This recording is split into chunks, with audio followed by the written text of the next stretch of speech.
Oh, let's see, are we live yet? How are we working here?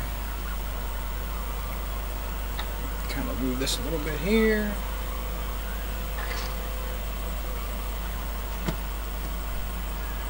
So we are live on YouTube right now to see if we get any more traction this way, because Twitch has been lightweight. Yep, says we're live. Good.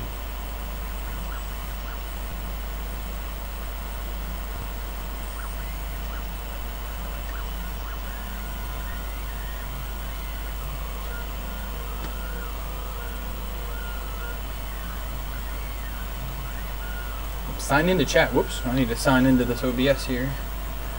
Sign into chat. Why isn't it signing me in? Are you guys seeing me? Yes or no? Because if not, I will adjust.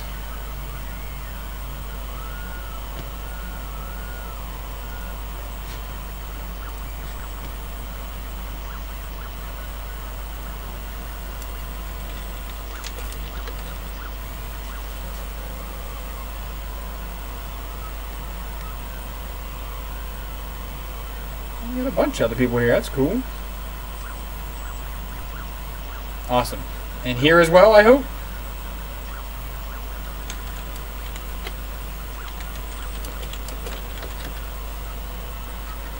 Because Streamlabs is not letting me sign in there, so... Oh, come on. Man. So hey guys, anyways, I'll get the chat working there in a minute.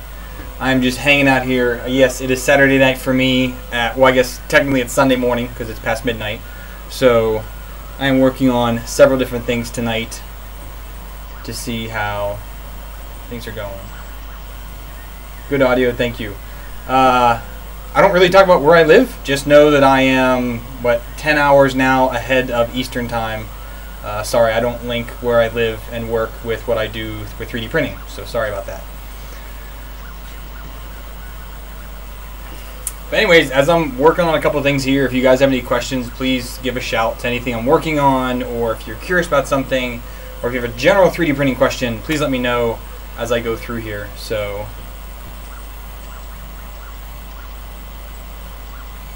in the UK, well, 7 p.m., that's not too bad. I know it's midday in the States, but if I was to live stream like with the evening time in the States, I would have to wake up at, let's see, like 6 in the morning to do a live stream, and the last thing I need to do is tech stuff at 6 o'clock in the morning on a weekend because I don't get paid to do this. So at work, different story, but here not so much.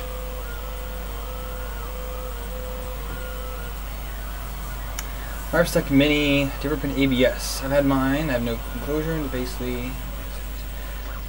A couple questions on that. One, why don't you use PLA? 2, why don't you use PETG instead of ABS? And 3, I guess not really a question, I don't really print with ABS too often. I have been for a giant Lego project, which I've teased here and there, that I work on.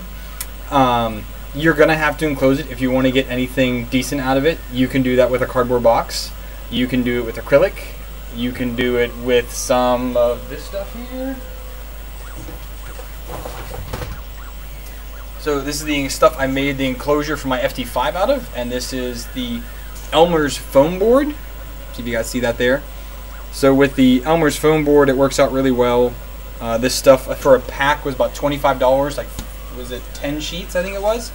It worked out well. You can make a little enclosure out of this if you wanted to, but if you want to print ABS, you gotta enclose it. I mean, there's no two ways around it. Some people are able to get it to work without it. I don't find that to be very possible, so. But that's just me. I also keep the AC running because I'm just a hot box.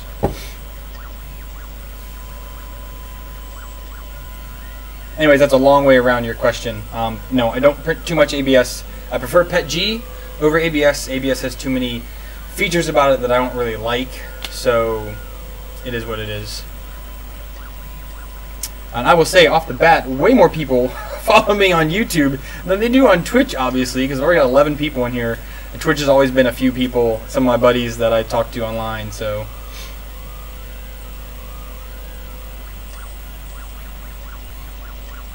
I think this is the same as Dollar Tree, except I don't have a Dollar Tree near me, and Homeboy is from the UK, so he might have the same thing there. I don't know.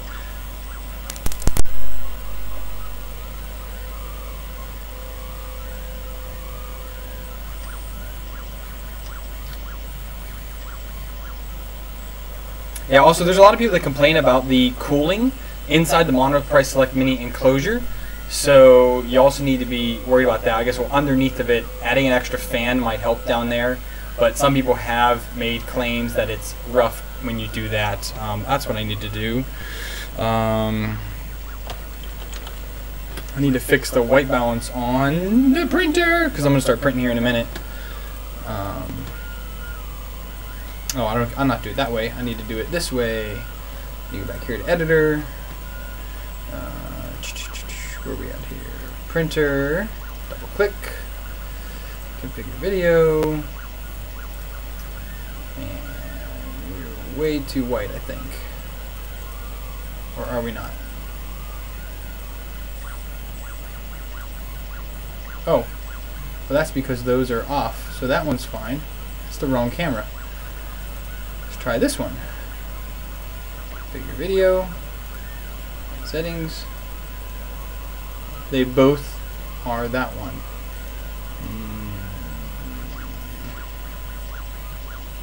It's not really what I was hoping for. Maybe this one will do it. Nope, still that camera. Doggone it. Oh well. Not that important. Anyways, I haven't seen anybody put a MOSFET on the Monoprice Select Mini, to be honest. It's such a tiny bed, it heats up so quickly. I don't really see anything with it. I actually just printed this on a Monoprice Select Mini it's just a 1 tablespoon thing for the wife.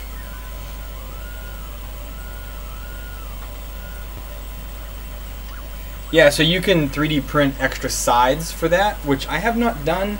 I mean, I do have a side on mine because I have the Z brace on there, or I should say it's the X gantry brace on the Monoprice Select Mini, which works out pretty well. Just notice my hair is, you know, awesome. Oh, I need a haircut. I need a shave too. Ugh. Anyways, yes. I actually did just work on the Monoprice Select Mini for the past 2 days, because I'm amazing, and I went ahead and had the fan fall off. I had to put the E3D V6 on there, so I was using this little dinky fan, and that sucked. Nothing really worked on that. So then I went ahead and switched. Well, I mean, this worked, I guess, but there was no part cooling fan. So I went and switched to this, which is like super popular on Thingiverse for the E3D V6, and it fell off mid-print and totally hosed the hot end. So I had to replace all of that, and then because it hosed the hot end, it hosed the PLA mount that I was using. So I went ahead and reprinted several mounts in PETG. These are not the ones I end up using. I might use these eventually, but these came out a little bit bubbly. So some of them came out okay. Like this one came out okay, this one came out. This one was just super shitty with its retractions. So, but anyways, I replaced it all with PETG. I think I've redone it right with a different mount, and it's working out much better now.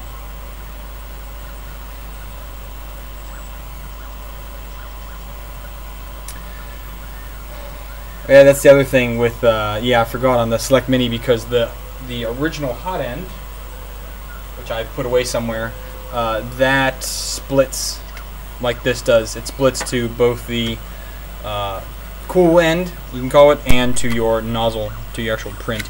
But yeah, this sucks, and this fan's not great, so I need to take this apart and throw this shit away. This was just not great. Where's my screwdriver?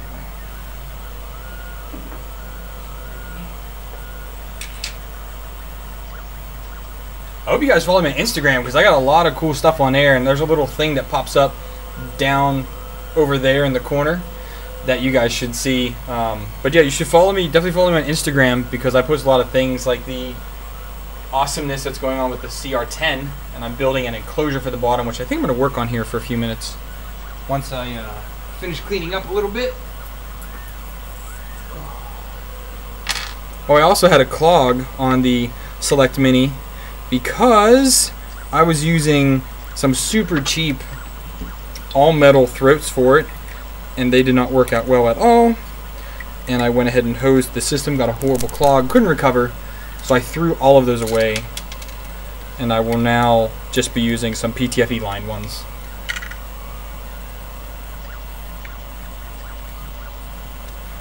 Most PETG, whoa, that went flying. So Darren, most PETG that I print, I usually print it at 240, which actually Make Shapers calls for 260. I print at 240, and I'm sorry, Maker Geeks. Make Shapers that I use is 240 even. So pretty much all the PETG I use is 240.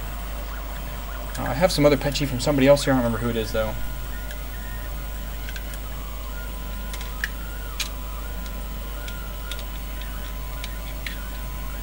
German Printing Nerd, what is up, dude? I see you comment on a lot of my stuff. I thank you for watching, my friend.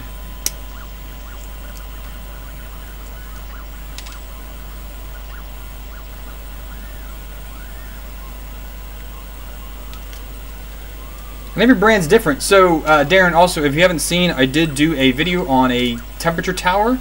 I don't know if you are using Simplify 3D or not, but if you are, you can do that, or you can do the same thing with the Tweak at Z in Cura. So when you do that, you can then figure out what your temperature should be for that filament on your printer, because every printer and every filament is different. But generally, PETG 240.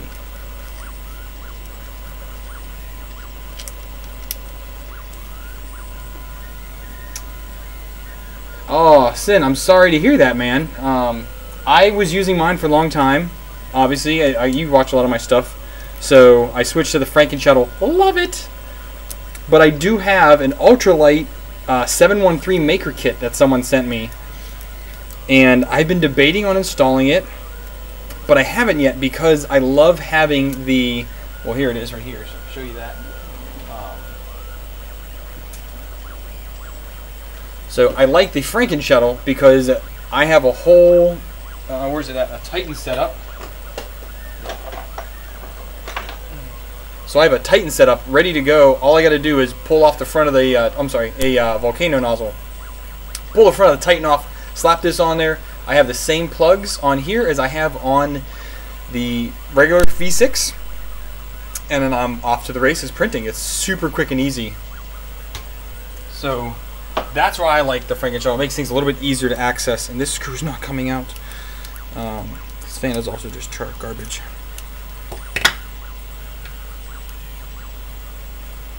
Man.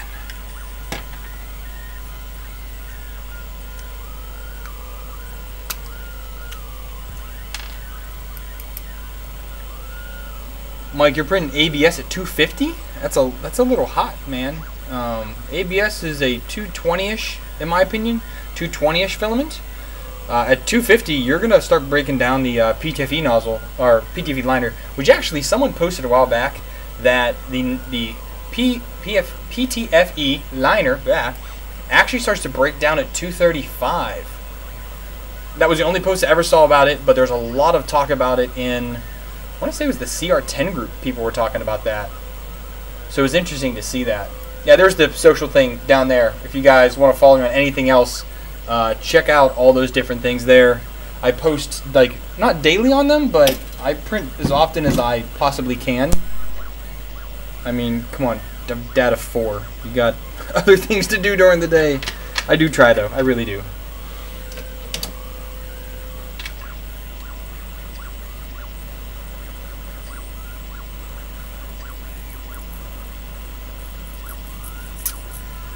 So do I have to always do it? Well, no. I hardly ever re-level any of my beds, actually, on any printer. Trying to think what I actually have checked. I normally have to check the ender, but I have to check that less often because I put extruder springs under it. The FT5 as well, that has extruder springs. I'll show you real quick. So I have extruder springs on there instead. That way it's a much stiffer level once it's leveled, and I really like that. So that helps out a ton.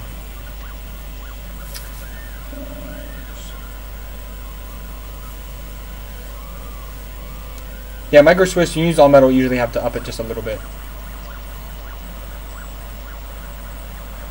Yeah, I never have to re-level. I am having a little bit issues with the FT5 because I switched to a new end stop. So there it is back there. Back there.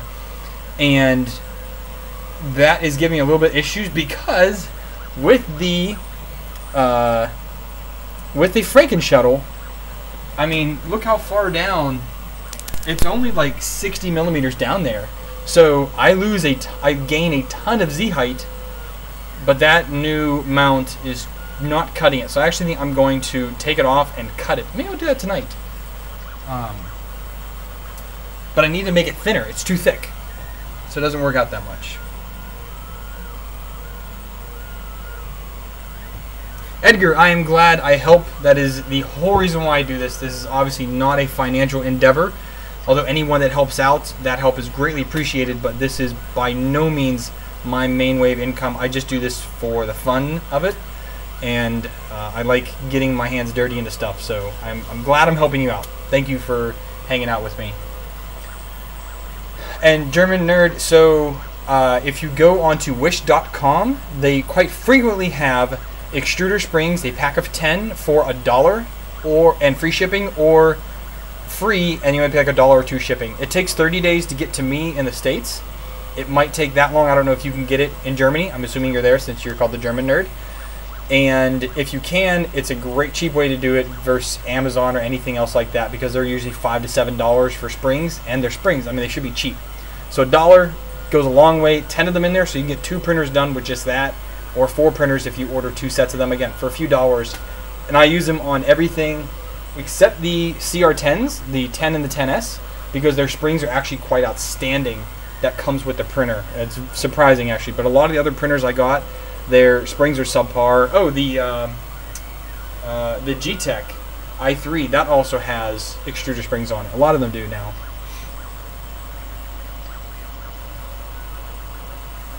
Side to side movements.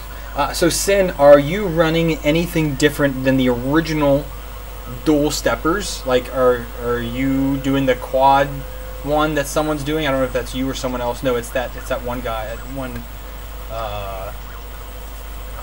That one guy. What is his name? He has a weird name. I can't remember what it is. He's not an American. Anyways, he's running like the Quad Z, which is weird. But if you're having issues, you can always do the single Z, which adds the pulley in the front, and just run it yourself. A lot of people have done it on Thingiverse, and they actually have the belt size you need to order if you don't want to wait for Fugatech's update to come in. Well, for their stock to come in, I guess, because they mill all that themselves. And they are a little slow on that. I need to hit up John, because a lot of people watch my channel, and a lot of people comment about stuff like that. They send me a lot of messages like, when's Fugatech getting this in? I'm like, I don't work for them, guys. I mean, I wish I could help out with stock, but sadly I can't.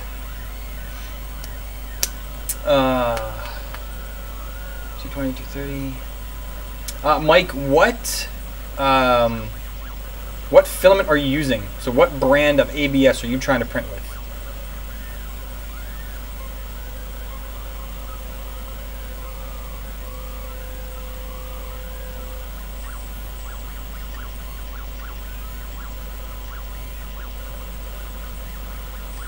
Yeah, Sin. Sorry, I'm just reading through comments. Yeah, it's tough when they're not in stock.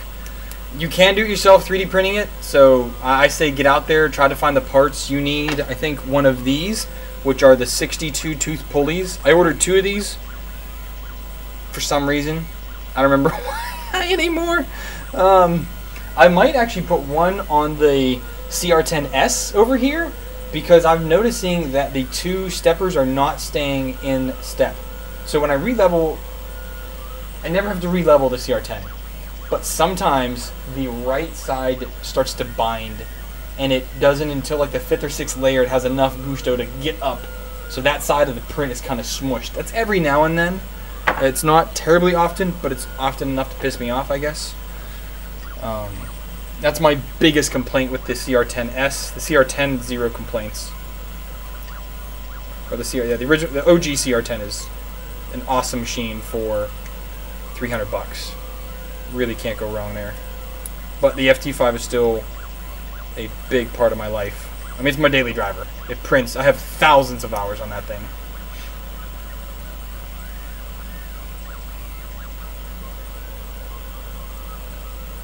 Again, Mike, as I said, someone else for the PETG temp tower, ABS temp tower. Absolutely. I have a video on it.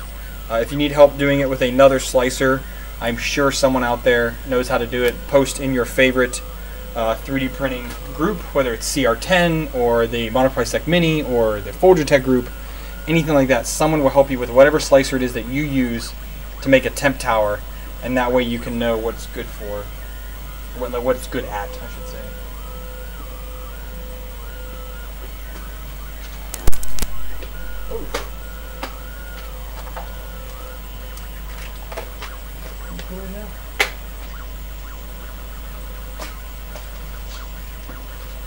A little bit of stuff to clean up here as I'm working. Ooh, excuse me. Uh-oh. Chat disconnected, chat connected. Okay. Why won't you let me sign in?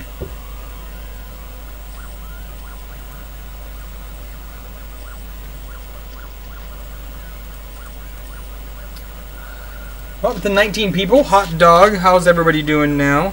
Welcome to all the new people watching me. I am just working through some stuff here. It's Saturday night at 12:30 in the morning. Well, I guess again it's Sunday now. I probably should change the title of this. Oh. But YouTube, definitely, I have a larger following on YouTube, so that's good to see. Although I would like to say, how did you guys know about this stream? Because I did this when I did on Twitch. Did you get notified via email, so if you're Notification Club, or did you see my Twitter announcement or my Facebook announcement? I would like to know. I guess I could do those straw poll things, but that's too much work.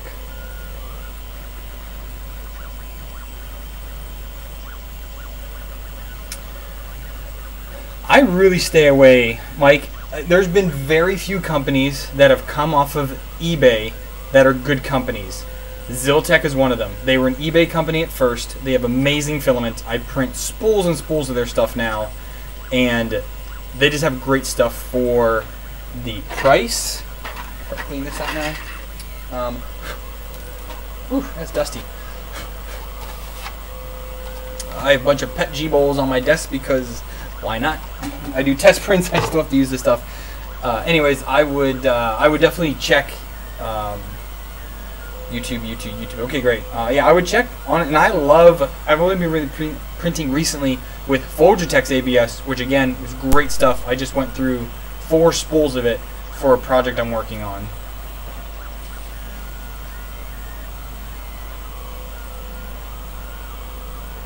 I guess I could switch to this printer if you guys actually watch a print going. I need to get a print going on this one. Let's see, what do I need to print today? I have a bunch of all these filaments right here. These are all reviews that I'm working on. I have a video for the TL smoothers coming up that I printed bases for. I'm working on Catalyst PLA. So these guys, there's a lot. Zitz and Cura. Max, I'm sorry, I don't use Cura pretty much at all. I kind of wish I did so I could help more people out, but Simplify 3D is just so easy and so amazing. Like, it is such a great program that I wish more people, I wish it was cheaper so more people could use it and enjoy it the way I do, because I love it. So I don't. You can look at my Simplify 3D profile, so I don't recommend this to everybody, and it's off the record. But if you're trying to compare something, you don't have Simplify 3D, you can get it out there for free. It's not legal at all. I don't condone it on using it for day to day, but if you want to check something, I used it for about 2 months before I decided to buy it. That way I could just play with it and see what it was like, see if it was worth the money. Absolutely worth the money.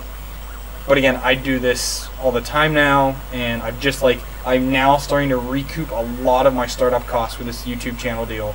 YouTube pays nothing. I tell you that right now. I get diddly squat with YouTube, the ad stuff. I mean, almost it wouldn't make a difference if I turned off ads. For the amount of money I get, I'll get there eventually. But anyways, yeah, Catalyst. I'm working on this. This is good stuff. They have some pretty good filament. But I have 5 rolls of that I'm working on. And I'm printing a bunch of stuff out to give away at a Maker Faire at work with their filament, which is really nice colors. That's what it is.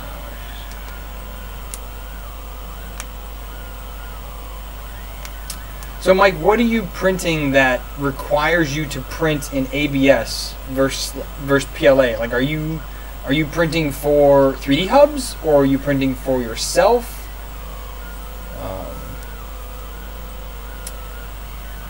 So Jason, I would love to know this. What features do you see that are better in Cura than in Simplify 3D? I almost feel that Cura now is too feature rich. Unless you dig in and you really hone in Cura for hours upon hours upon hours, you're never going to get good prints out of it.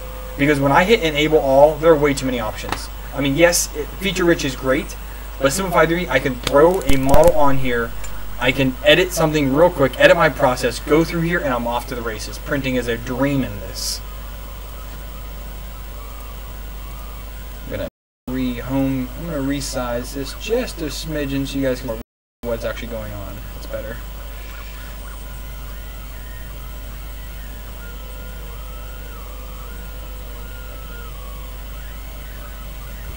Well, I appreciate it, Max. Thank you. So you're an hour ahead of me. Oh, yeah, you're 3. Oh, wow. You're 2 hours ahead of me. Yep. On the palette. Well, if you can convince them to send me one, I will absolutely do a review on it.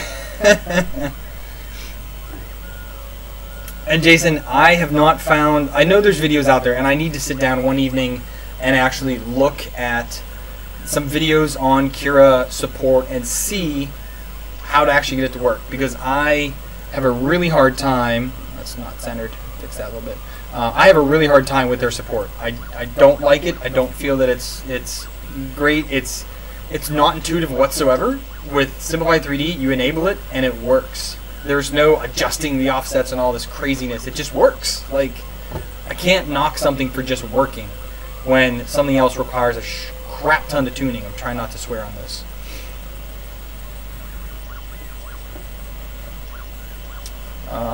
I mean, that makes me want to look like. Let's look at some of my favorite guys. So, does ZilTech do ABS? If they do, it's probably cheap because their PLA is $13 or $12. 11 with my discount. If you guys don't have that, you should check that out. But ZilTech's PLA is good. I want to see what do they have ABS? So we're gonna go here to filament.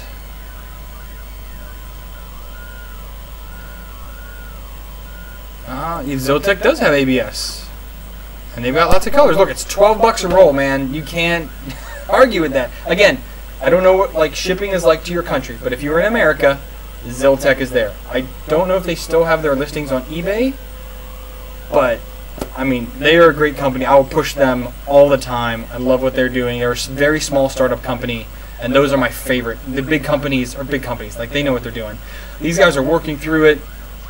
They have some great stuff in their store. I like them. Hint, hint at a current project. I'm trying to find some resistors in my country. It's not working out so well. Oh, I'm missing out on some things here. So, I am not recording from 3 microphones. Let me double check.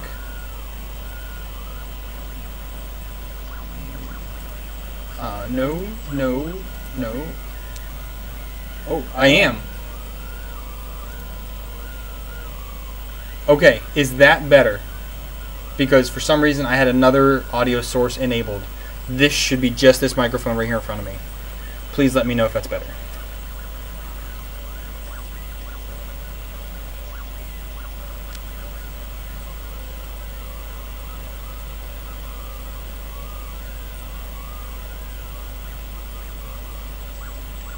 Okay, thank you, Gabe, for pointing that out. No one else did. You all suck at life because you're not helping me out. But Gabe, you get a star.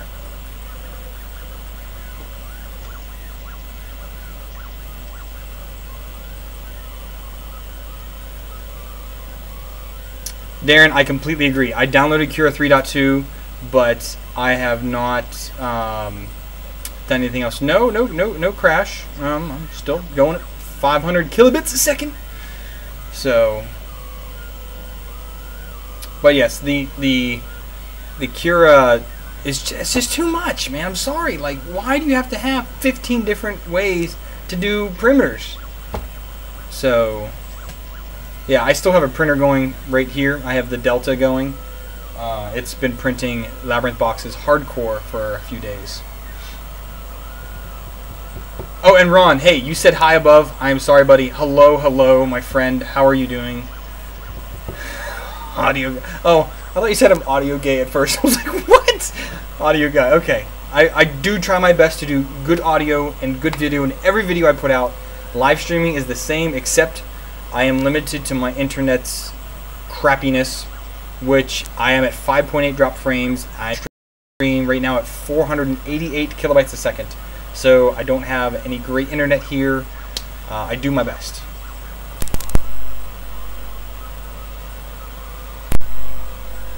What was I doing? Oh yeah. What else did I need to print? I had to print something else in PETG. Can't remember what it was. The quadcopter frame, maybe? I don't know.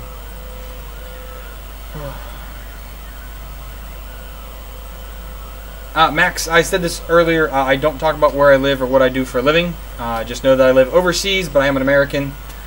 And why do I love 3D printing? Because it's awesome. I mean, I picked a new hobby, and I think it's great. I've been doing it for, well, a little over a year and a half now.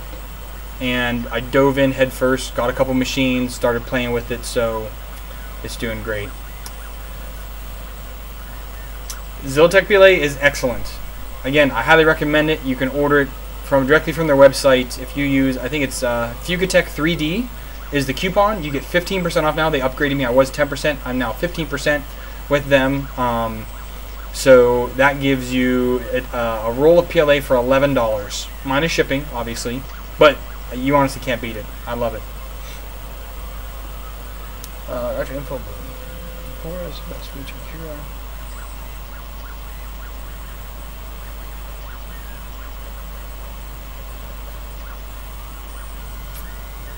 Processes to do gradual info. I guess. I mean, I think Joel did a video on doing like different layer sections, doing different processes to do a different layer of infill. I've done that once on this dude.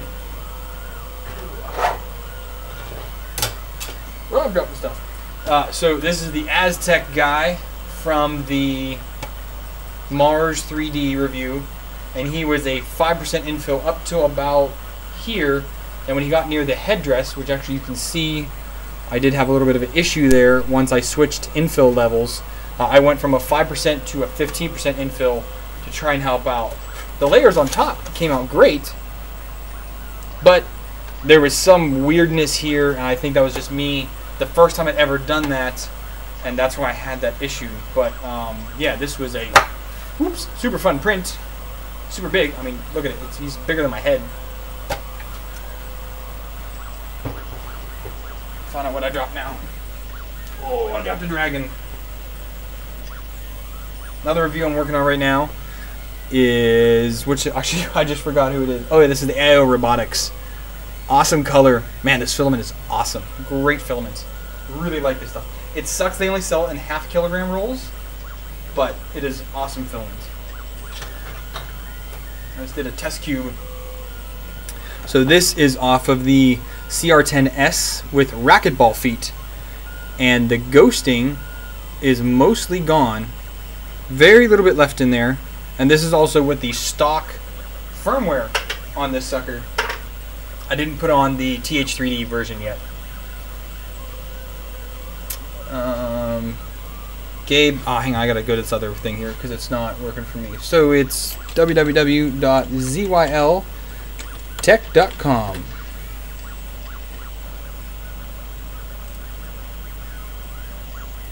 Again, the Streamlabs OBS is not allowing me to type in chat for some goofy reason.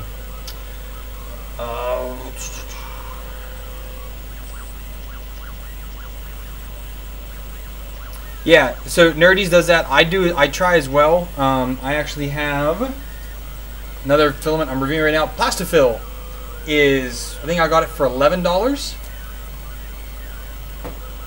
and I have a bunch of prints in that. So actually here is an enabled hand I just printed in that filament. And I mean, it came out great. There was no issues. It was awesome filament, actually. Really nice deep color. I only bought one roll of it just to try it out. But yeah, I mean, I liked it. I thought it was pretty good.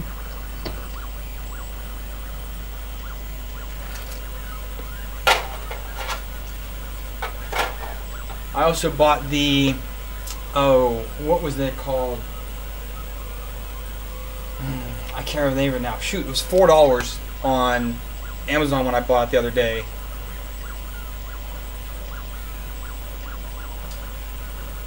That was good stuff. And then I just bought some other filament on Amazon that was $11 or $12. See if I have it.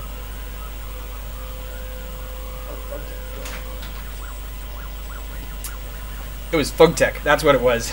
A lot of people laughed because they thought it was my filament, Fugatech. No, Fugatech. I just bought their PLA. It came in last week. That's a few weeks down the line before I actually get to review that. But I bought some of that to try out. I bought 2 rolls of the PLA. It was $11 a roll. I mean, you can't really argue with that.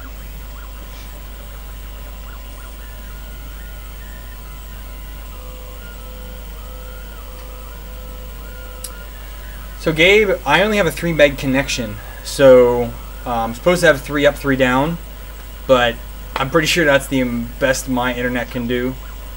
I mean, I was at 800 a few weeks ago when I was streaming. I really don't think I can do much better than that, to be honest. 3D Maker Tube, hello. So Sin, the AO robotics is great, and if you can't, anyways, he said everyone gets a roll. Jason, because I'm not seeing any problems here. It might just go in and out for a second, but it comes back. It's the best I can do. Finishing your first A-net.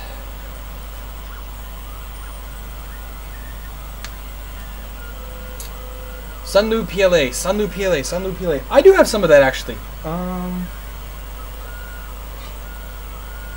Yes, I have it in their skin colored. They did not send me this. This I bought because I was printing out nutcrackers. Makerbach made these nutcrackers, which are amazing, and their skin color is great. Yeah, I do see. I did have a couple drop frames right there for a second.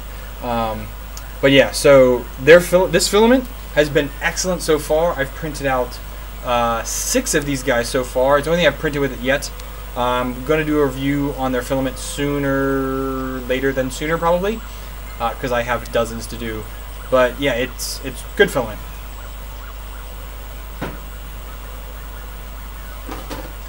It also helps that my Anycubic i3 Mega is an amazing printer and prints things. I mean, the quality off that printer is amazing. I mean, there's no two ways around it. That is an awesome printer for the price. So it's definitely worth taking a look at.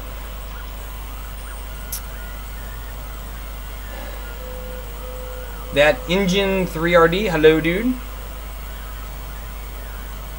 But Bill, I hope that A-Net A is coming out, doing well for you. I just recommended it to a friend who picked it up back in the States. He's liking it so far. I haven't actually talked to him in the past few weeks, but he bought it for Black Friday sale because it was like $100, $120 on GearBest. It took him about 3 weeks to get it, and he built it in a day. It's doing great, so not too bad. He's liking it. There's a ton. God, that printer probably is the best support group out there, or essentially the largest because it's so cheap. Somebody asked an Ender question before, didn't they? Oh, what was it? I kind of feel bad if I missed the question, but there's way more people here on YouTube than there were on Twitch. So, anyways, if the guy here that asked the Ender question, if I didn't answer it, I apologize. Please ask it again, and I will get to it.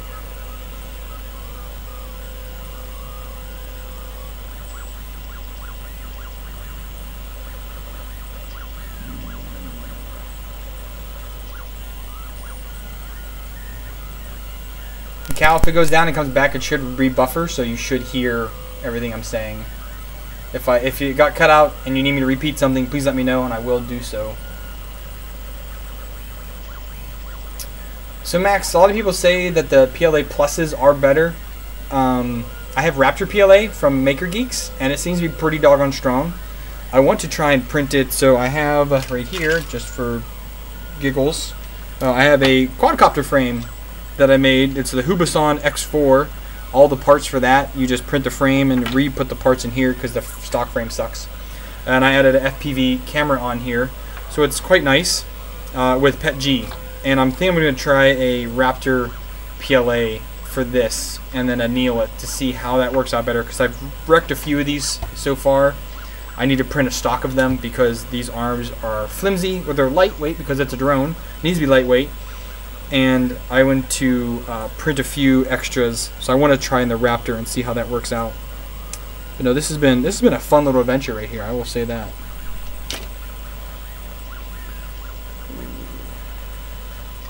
$106. Yep, it was cheap, so why not? Oh, Matt, hey buddy, how you doing? How's your cube for you doing, dude? Because I gave you that one. Honestly, I haven't used it. I have so many printers now.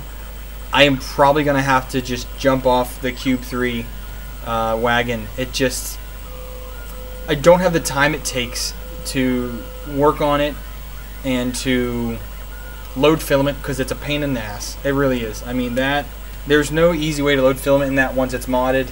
If you do it in the cartridges, you load it, you go, you print, it's done. I honestly just don't have the time to deal with it. I may end up just giving it away as well. As someone actually sent me Nozzles.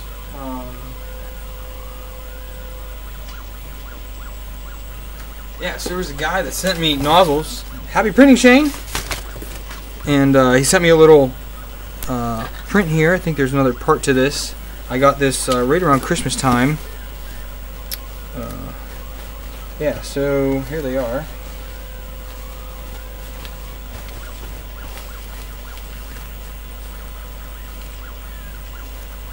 But he sent me the whole deal. So there's two full brand new nozzles and the extruder bit for it, for both of them. And no chips, but they're still brand new nozzles that work. I just haven't installed them because honestly it's a lot of work to work on that printer. And I'm getting to the phase I can't do kits anymore. I just don't have the time for them. So I'm trying to put more time. So like I said, the Delta here has been an absolute beast. I'm learning how to do smoothie wear in it, which is working better. But dealing with some of the printers that require more work, it's just not worth it. It just really isn't.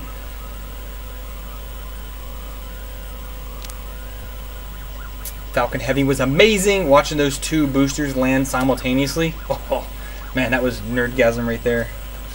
Not to quote what's his face.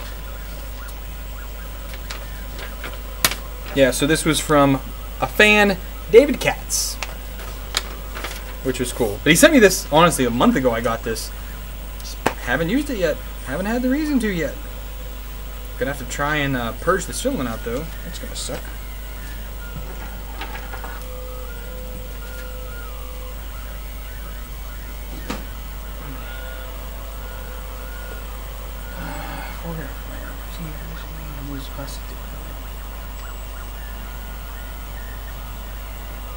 Yeah, I would love, I think that's one thing I'm going to do is print out some mods for my AR. It's just hard because my AR is in the States at my parents' house, and it's not like I can travel with it, which sucks. I can't travel with my sidearm either.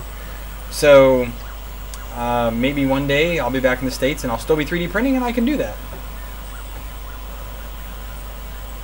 3DQ filament from the UK. Oh. Nope, I don't get any stuff from the UK.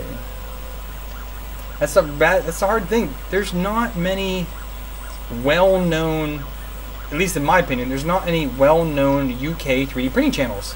You know, you've got Tom in Germany, you've got Angus down in Australia, you got 3D Printing Nerd, and he's in the States, and then,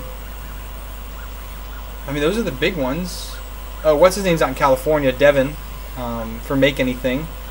But yeah, I mean, of like the big like top 10 that come to mind, none of them are in the UK, which really sucks because I wish that I wish more people in the UK would get in on it. Badoop. That was my screen bumping there. Quit Skype. Exit that. Let's see. German printing yard? Yes, too many printers. I'm going to have to give some away here soon, just because I'm going to be. Oh yeah, Joan Malta. That's where he is. Yeah, couldn't remember where he was. Yeah, I'm running out of space. I mean, I've got printers back there. I got printers on the floor. My entire desk space here is printers, and then I've got 3 more printers here, and I've got 2 more printers on the desk. I have 3 more printers coming in. So, yes, I'm running out of space. It's a space issue. It's not a. Well, I guess it's also time. It's a really space issue.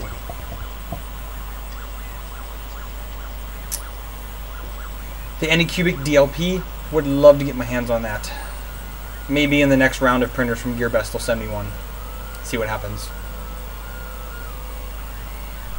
There's no way Formlabs will send me one, so no SLA in my life.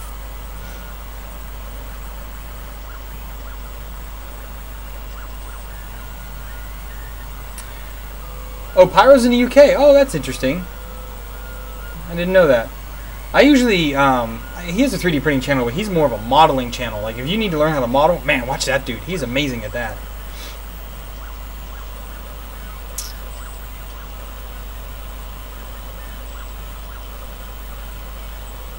Worry about leaving Europe.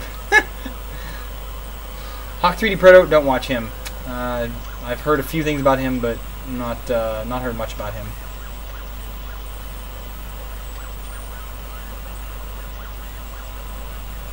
$800 by $500 by $500. Holy crap!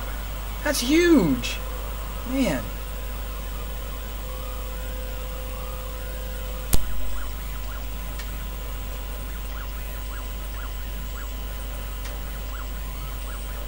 From a shed. I'm filming in my basement. I mean, I've got the grocery shelf behind me, so. But I mean, that's why you see that for the streams. You see the behind the scenes here, as there's my desk camera. The lighting, which I really want to get some LED lights, because these umbrella lights, they're okay, but they're huge and they're a pain, and the floor is covered in all my kids' toys because they play down here. Well, my son does. His cars are all down here. But yeah, I don't have a dedicated space. It would be great.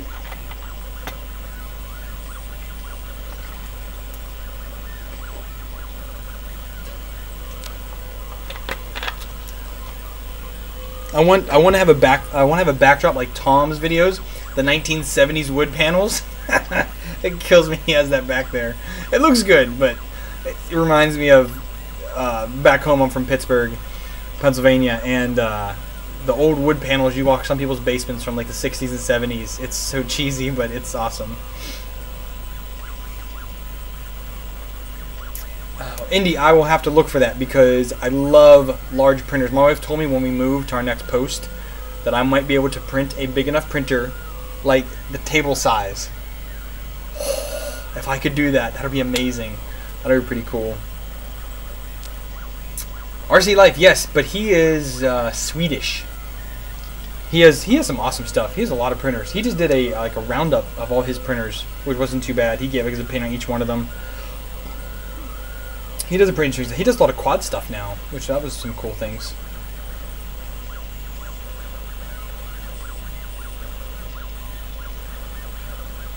There's not enough. That kind of kills me. There's not enough of the big channels. Like obviously, I am a tiny channel. I mean, what 5,000 some people. I really wish that the more well-known channels did filament reviews. I find it super fun to test out new filaments and to do buttloads of test filaments. I mean, that's what all my printers are doing half the time, are printing out filament reviews, because I have 2 shelves of filament I still need to review. And again, first world YouTuber problem. But yeah, getting all that printed is tough. It's a lot of work, and I understand why people don't do it anymore. But I wish more people did.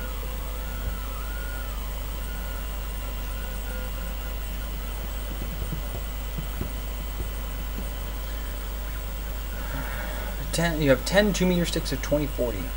Hey, dude, Ron, man, print a hypercube. Get on it. Max, yes. Sadly, I do drink a lot of Pepsi, so it's always in the backdrop. Someone else made that comment. That's okay. I'm advertising for Pepsi. Where's my check? Show me the money, Pepsi.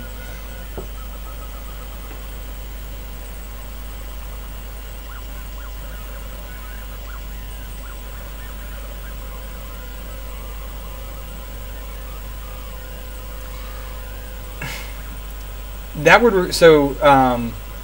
Gabe, that is a great suggestion, and I did think about doing something because I do have. So I just did get some more. Whoa! I got some more lighting stands because you can't see it. I talked about it in the last stream, but I'm working on a camera slider here. So I found the design. I was designing my own, ended up going poorly. I couldn't get it to work the way I wanted it to. So I am working on this one, designing my own carriage for it. But that's what those are for. And I do have, I have white and black backdrops. I have one of those great big poles to hang it on. I could do that, but God, setting that up every time I want to stream, that's 20 minutes right there. Because I got to take it down because the damn kids will knock it over. So, Bill, I did not finish the Hypercube Part 4. I just teased it. I did record it. It will come out next week, maybe. I got to talk to Riley and figure out the posting schedule for all of that. Riley is my YouTube manager. He handles all of that for me so that I just have to edit and upload, and then he helps. I do the thumbnails, and then he does all the metadata in that, and he does all the scheduling because I end up forgetting. You know, I just do. There's just too much going on. Pepsi, give me SLA printer. That would be awesome. Am I going to work on Black Panther? No. I like Thor stuff, obviously.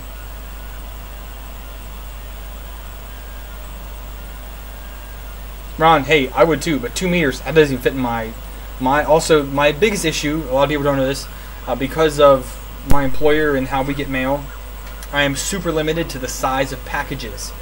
So I honestly don't think, I was offered the TiVo Little Monster, but it won't fit in the container that comes to me for mail. So I can't get one unless they decide to ship it directly to my house here and not my place of work. So that is a problem. Attached to the shelf. See, but then again, there's the problem there. I've been live streaming for, this is what, my 4th or 5th live stream.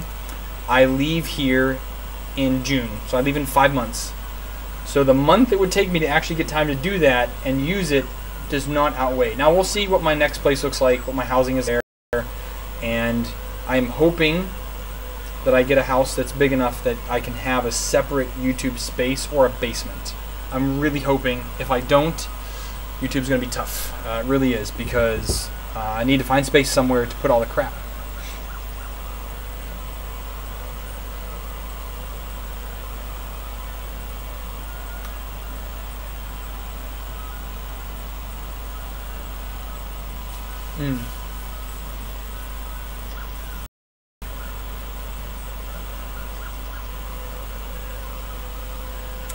Yeah, I can't advertise my address.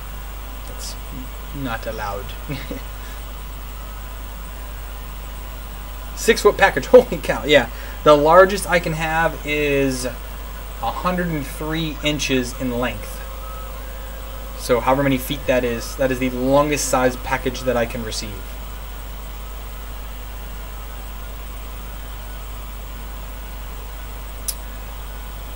Well, Mike, I can tell you the OG CR10 is great.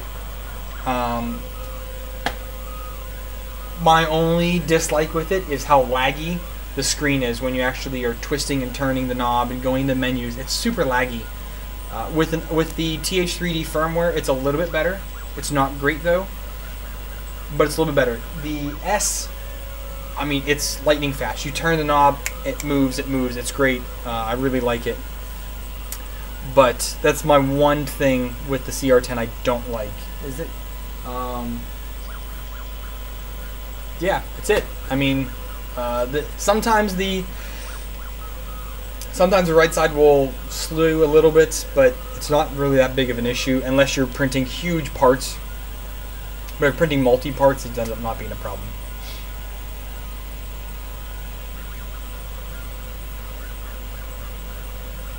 Shipping to India, no, that would be quite a problem. That's the other thing. When I end up doing the giveaway, it's going to be most likely Patreon only, and it's going to be US only, which I only think I have one patron that isn't in the US, so that kind of makes my life easier. But it is most likely going to be Patreon only regardless.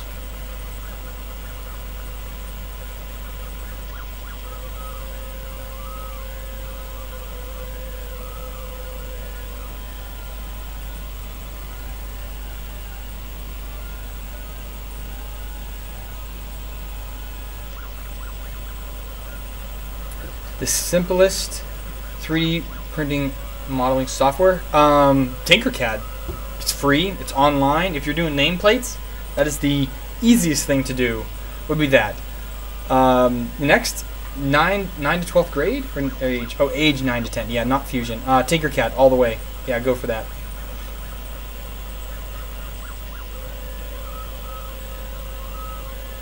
Max, was yours the two different Groots? The one that was good and the one that was kind of crappy?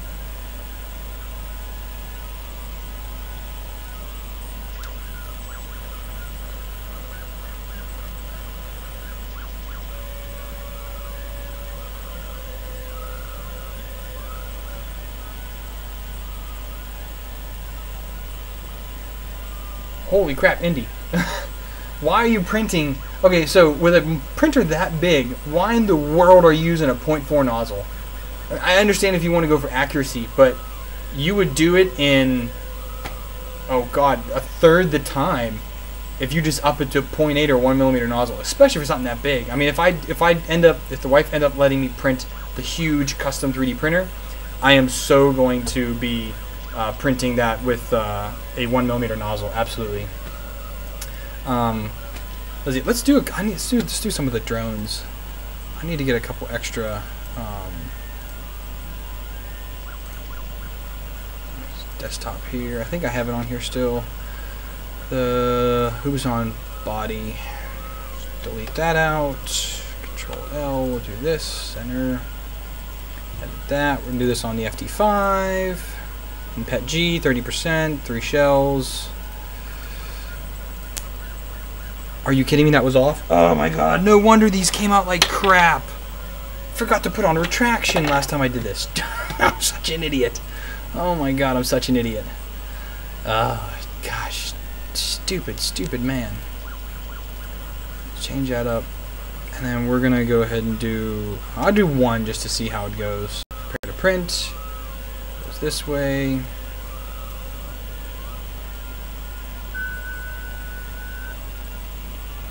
Looks alright. I need to edit this. Advanced. That's fine. Single extrusion fill. That's better. Alright. Let's pull this out. Put this in here. Save the disk. Move this on body. Yes. No, we leave that up, I guess. Where'd it go? There it is. The good one.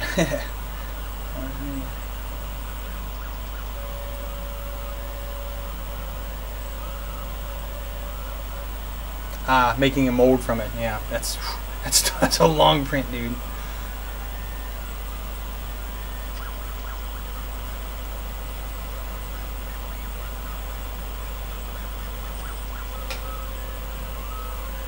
Where'd it go? There it is.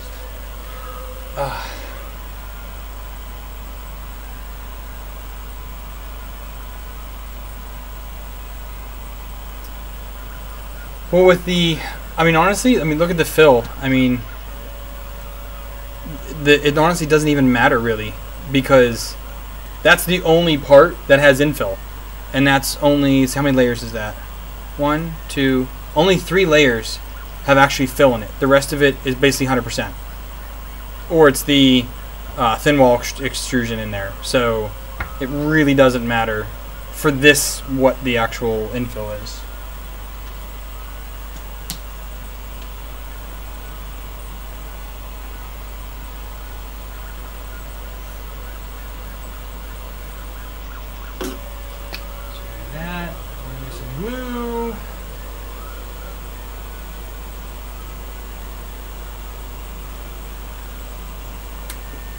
And we'll let that print.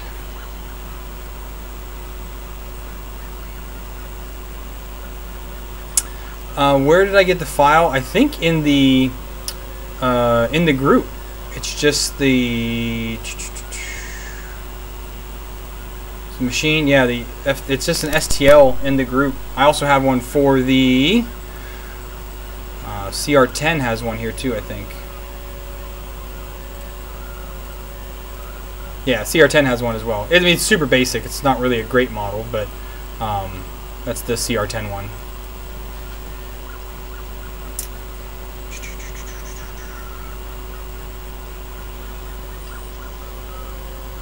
Oh yes, I did see Bill's stuff. He sent that to me earlier. Those are quality prints right there. Absolute quality stuff.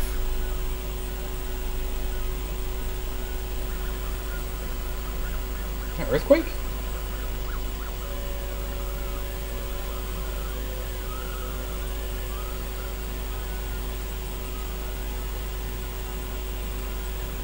Maybe not. I do have an earthquake zone. We had one yesterday. It was fun. Yes, my to-do list is ridiculous. Hence why it takes me a while to get certain videos done, like the Hypercube. Unless I were to put off my entire list and my obligations to reviews and only work on that, I'd be very far behind. So since it is a personal project, I will keep it lower priority. Hello, Miggy. How you doing?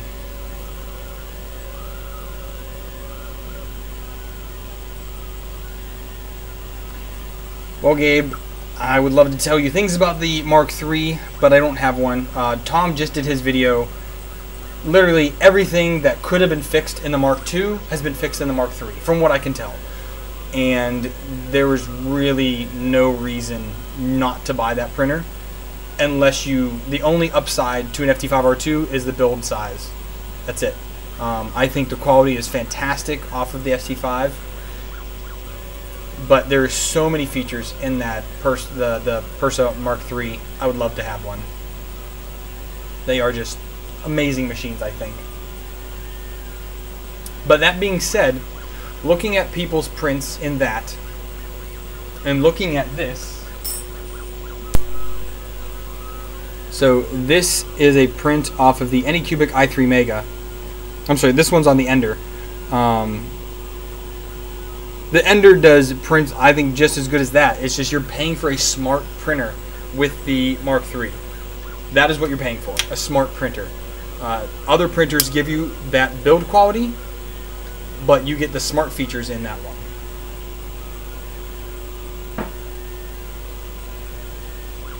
And the Anycubic i3 Mega, I put that up against those kind of prints. If I ever get one, I would love to do a side-by-side view, because the i3 Mega is half the price of the Mark III.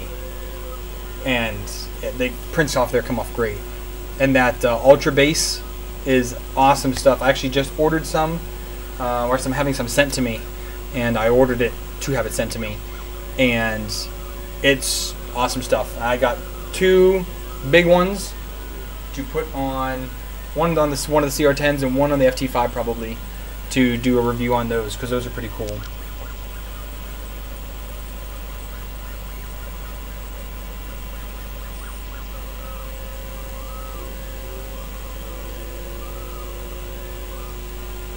Oh, Indy, you're the one with that. Okay, we were talking about you earlier. I said I knew somebody out there had the Quad Mod Z, but it's glad to know that it's you then.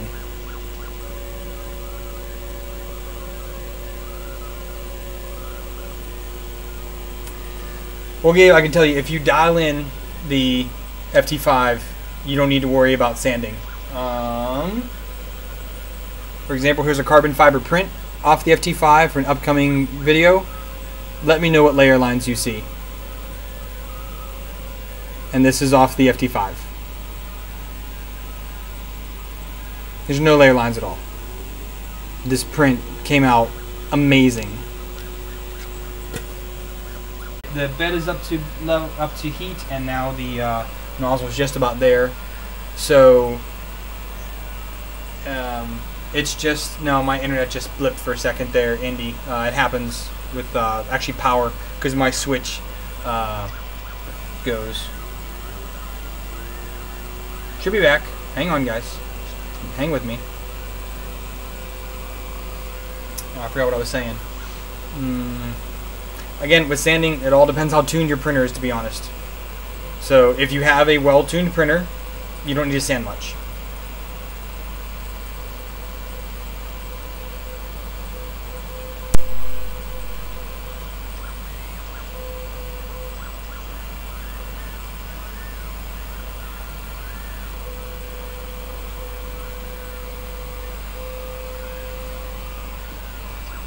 Really? I'm offline? Come on, guys. Why does it say offline? Come on.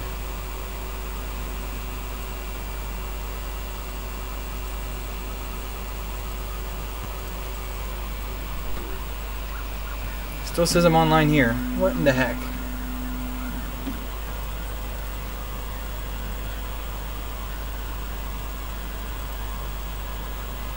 Okay. I'll just...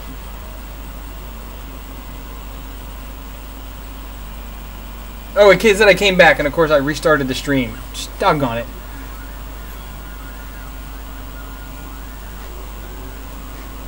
Now it says, oh, I'm live now. So whenever you guys finally see this, I am back. The mask...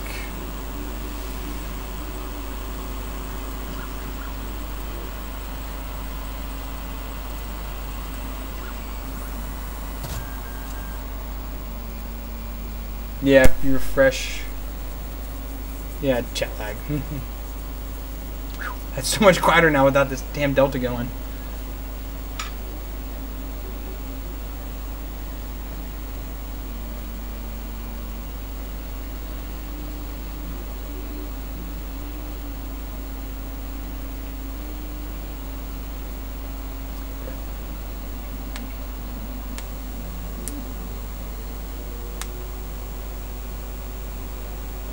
Okay, everyone is good now, I hope.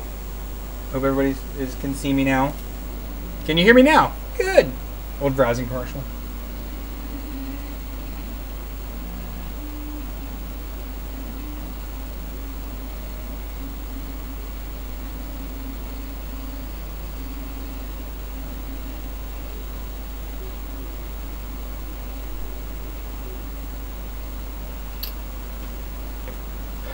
Okay, great.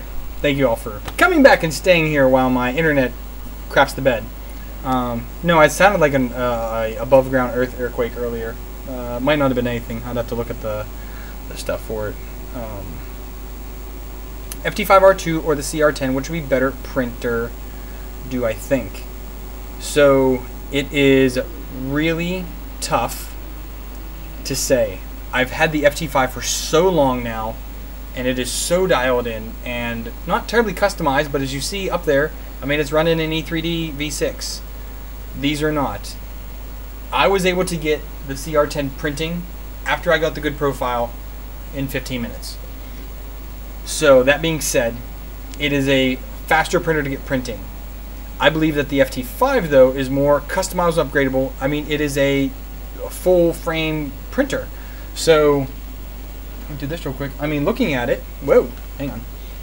Looking at it, all the side panels are on there. It cost me, you know, 20 bucks to fully enclose this printer for ABS. You can't do that for 20 bucks on the CR10 unless you throw a freaking box over top of it and do it for nothing. You cannot make a decent looking enclosure for it for cheap. Bring home that. There we go. So I just think the FT5 has more options to it than anything else. Anything else out there. Sin, I appreciate that. More subscribers will come eventually. My awesomeness is not out there yet.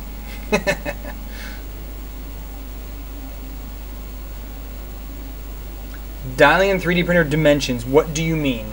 Do you mean your actual print when you do a 20 by 20 by 20 and then it comes out differently, or what? Because that's calculating your steps.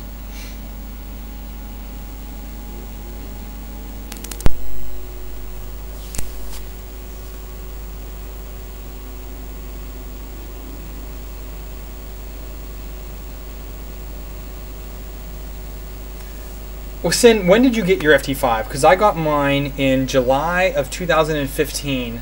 I ordered July 2015. It was like the 8th or 9th run of printers. So I actually ended up getting a generation 2 of the 4 generations that were of the FT5. I got 2nd gen. And yeah, I mean, it took me 20 hours, but I mean, I didn't think it was that bad. Evening before I started the feed, so my hair is not so awesome. But it will be more awesome tomorrow.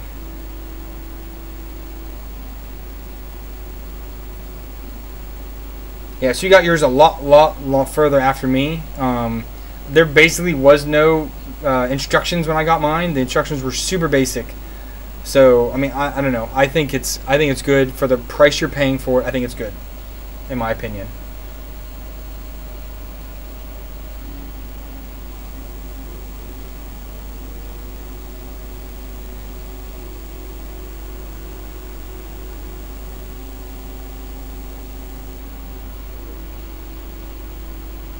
Stream down again. Oh, I didn't see that. Again, the chat lag is bad, but I'm not seeing any dips. I'm not seeing drop frames now anymore.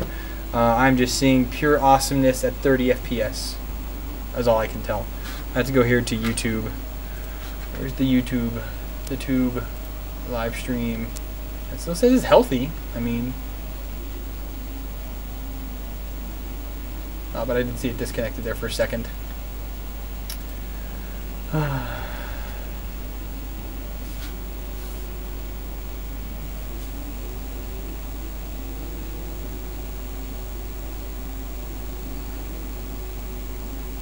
Freezing yeast for brewing. I mean, I'd love more people to make videos on 3D printing. I mean, it can't hurt anybody. The more people out there making content, the better the community is going to be, in my opinion. I really wish there would be some more people to get up to that, 200,000 subscriber range with all those other big channels. I think there should be 20 channels up there at least.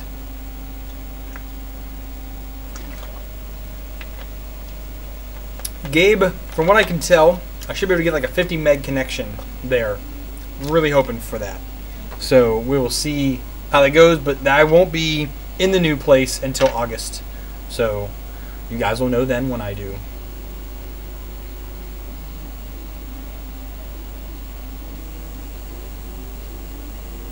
Sin, I'm guessing, are you on mobile? Because you say, instead of kit, you say kitchen. It's kind of funny.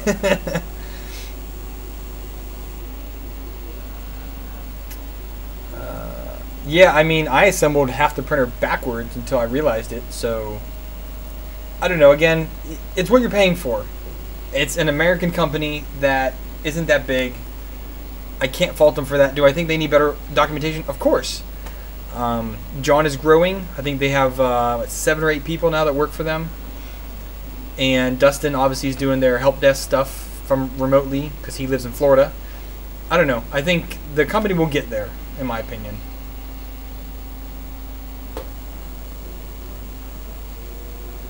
And I was missing screws, or I had to use different screws than what was called for. Like I didn't have enough 16 millimeters. I do remember that one specifically. I didn't have enough 16 millimeters, so I had to use 20 millimeters instead. It worked out fine.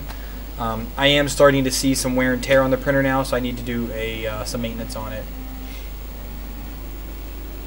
It's just funny. Ron, my move, yes, it's a nightmare. I'm limited in weight, but I don't have to move any of it. We have movers that come and do it, and they send it all, so...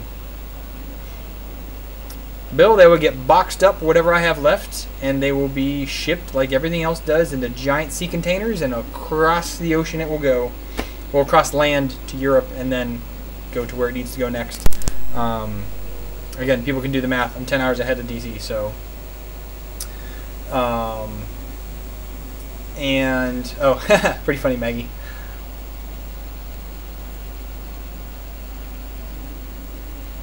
Yeah, again, once you get it going, it works out great. Some people have a really hard time with those instructions. So,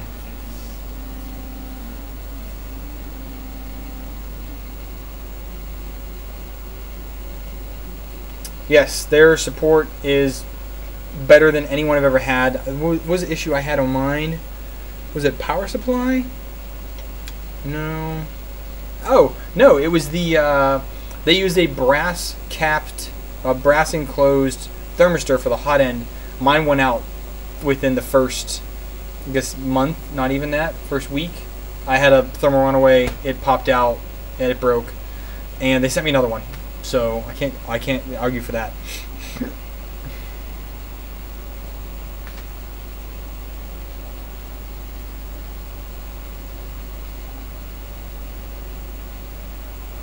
I mean, if you really want to sit down with something and tinker with it and ensure that it's properly put together, and no, I also think kits are great for first printers, simply because you know what is the extruder motor, where's the X at, where's the Y at, what is the shuttle, like what are the wheels, what is this called, what is that called? Because when you actually go to post a question, it's a super direct question. You know exactly the part that's screwing up because you put that part together. That is the problem with every post on the CR10 groups. This doesn't work. I don't know why, because I didn't put the printer together. Like, you attached 4 bolts and you had a working printer. I think that kits do have a special place in the first printer that people get. I think it really is good, unless you just need something that works. I think it's something different, but I think kits are great for people to learn. Miggy, I don't talk about where I live, what I do, anything like that on YouTube. I'm sorry. Just know that I will be an hour ahead of the States. Put that together. You'll figure it out.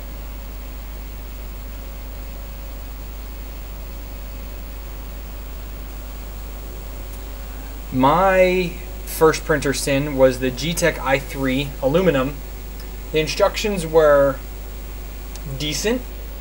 Horrible printer to start with. I mean, I had so many issues with that. It took me a while to get that thing working. I mean, I think it took me 2 months to dial that sucker in. Or now I can get it. Well, it's also experience. My first printer, nearly 2 years later, I get a printer and I can get it dialed in within the first day of getting it, pretty much. I know what test prints to do and things like that. So, I need some side cutters.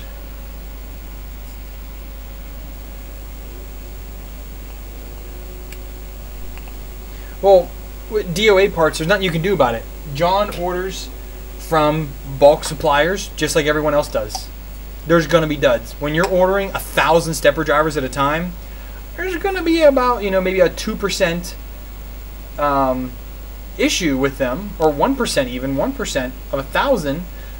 It happens. Like I can't fault them for that. Everything's freaking made in China. So until stepper motors are made in America and quality checked, nothing anybody can do about that.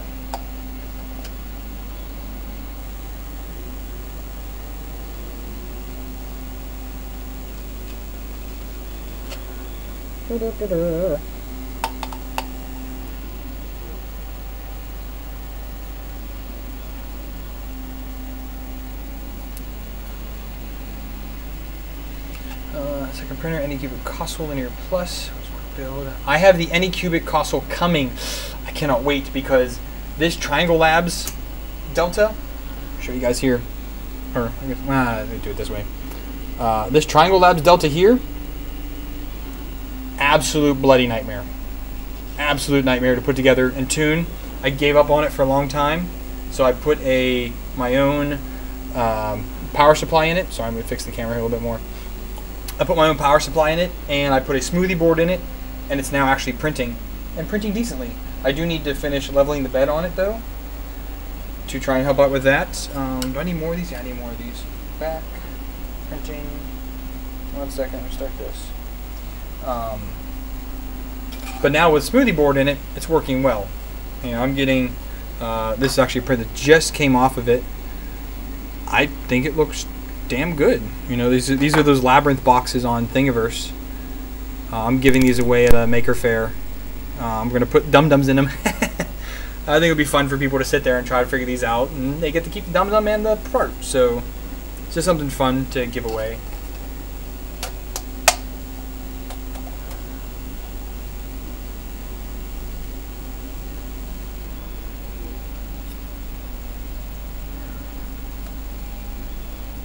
Janglish. Ooh, Japanese English. That's even better than Chinglish, in my opinion.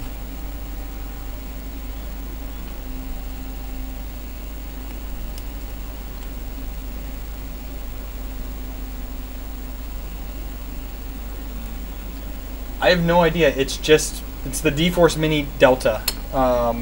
It's a 180 by 280 print volume.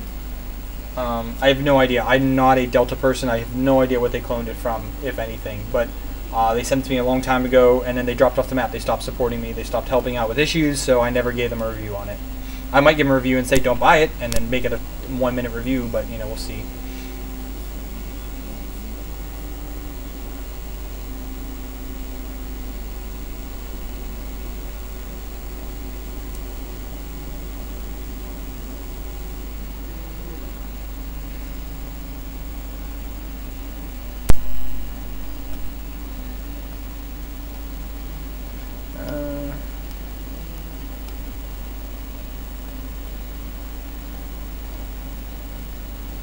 Yeah, I actually don't know which Anycube I'm getting. It's the pulley version, I think, but it does have the upgraded extruder from what I can see on the GearBest website, because they don't sell any other ones other than the upgraded extruder. But again, mail comes in on Tuesday. I get mail once a week, and we'll see if it's in there.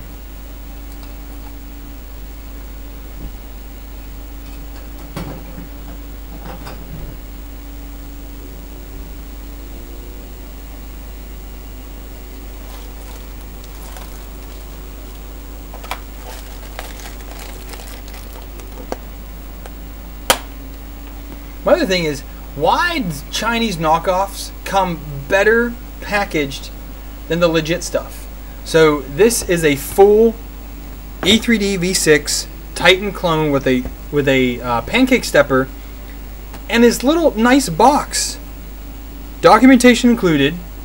Why does it come better than the actual stuff? That's another big pet peeve of mine. Is that people selling the legit shit just don't care. I'll actually put this one back together because I took stuff out of it.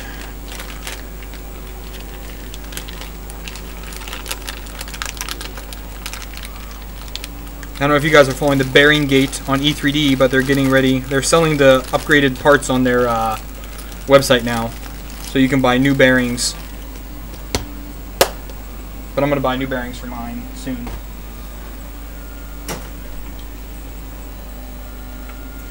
Ooh, I'm not catching up on chat here. Hang on.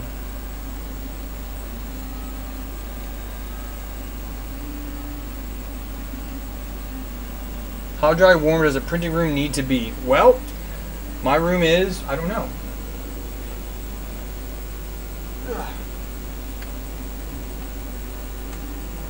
Do you want Celsius or you want Fahrenheit? But I'll just do Celsius. So I'm printing PLA on multiple printers right now, and the room with the ceiling is 26 degrees. I have my AC unit right up here on the floor, on the ceiling. So there's a split pack up there. That is set to 24, but it is spitting out air at 16 degrees centigrade. Other side of the room is 24, 25 C. So, which is 75 degrees. Is between 70 and 75 is what my shop is set to.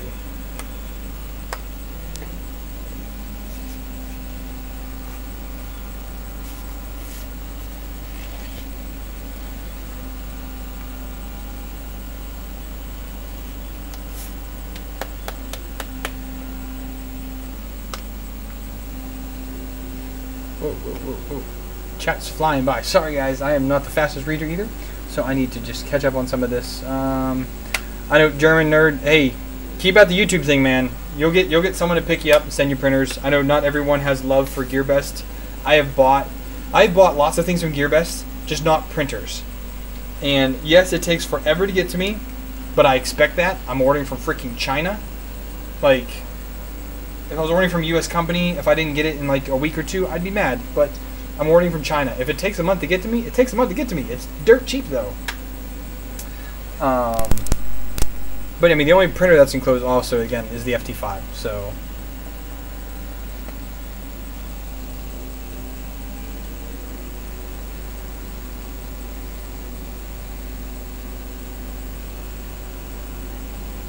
So the Arrow has tons of issues with it. So many people have dropped it, except for Bill Rice, who gets amazing prints off of it, jerkface. I don't know what his secret is, but he needs to share it. A lot of people have issues with the Arrow, mainly bearings. So hopefully they'll get all that sorted out and becomes a better extruder. Well, nozzle, I guess. Nozzle extruder setup.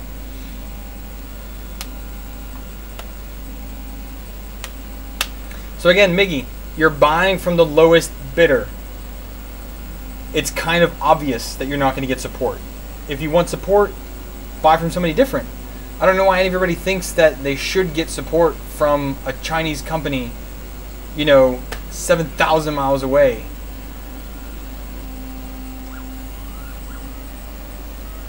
Again, my opinion on that. If I order something from Amazon, you goddamn right I expect Amazon to support me.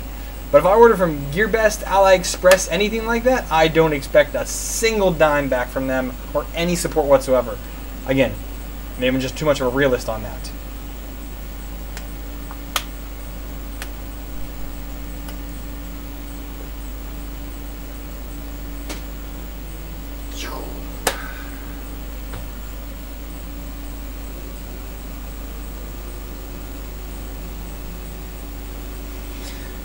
And I've also not had any issues with the GearBest stuff I bought. So I bought a lot of the parts for my goggles. So the quantum stuff and this goggles actually was bought on what the hell's their name? Hobby King. They had this on a sale, but the antenna, the receiver, the camera, all that was GearBest. It took a month to get to me. Everything works. So again, I'm just lucky. But again, I have not bought a 3D printer from them. They get it. See, that's the other thing. People blame GearBest. Yes, support. If you get a crap printer from GearBest, it's not GearBest's fault. It's the supplier's. It's the actual maker's fault. It's the people that make Creality printers. If you get a crap printer from Creality through any vendor, and it's crap, it's not that vendor's fault. It's the actual the manufacturing company. It's their fault.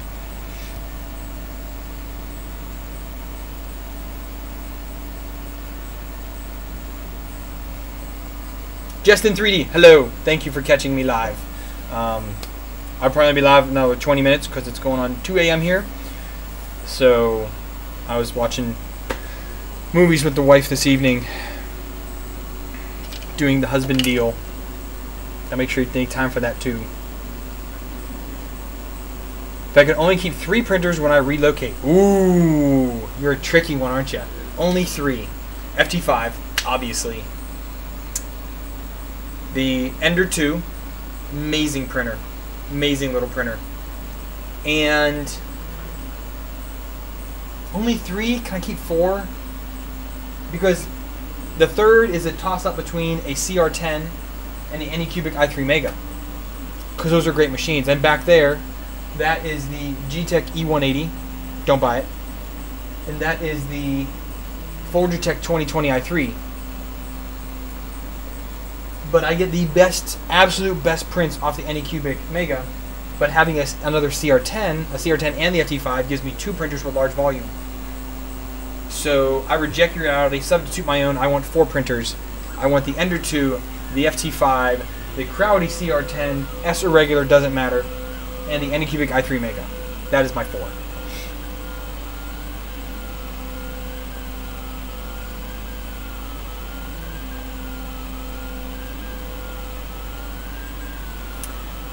Let's see.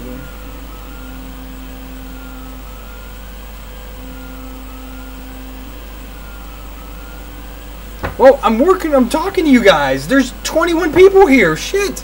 I did Twitch last week. There were 2 people. It was Kyle and Riley. And Riley and I built what you're looking at right now. This whole thing, all of this over here. Riley was helping me build all that stuff. So that's what we did last week.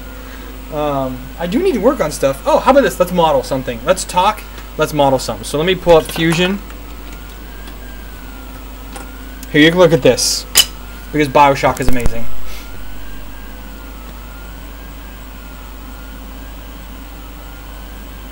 Well, see, Mike, I want to multitask, but I want to talk to you guys. Like, this is a new thing for me.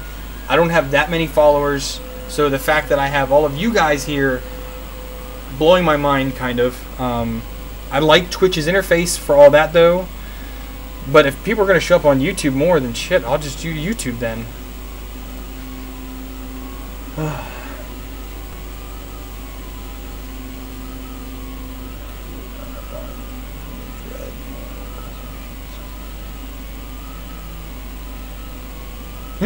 That's crazy.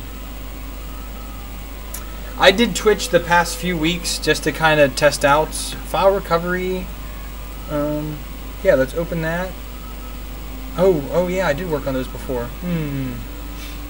The Twitch has been okay, but it is what it is.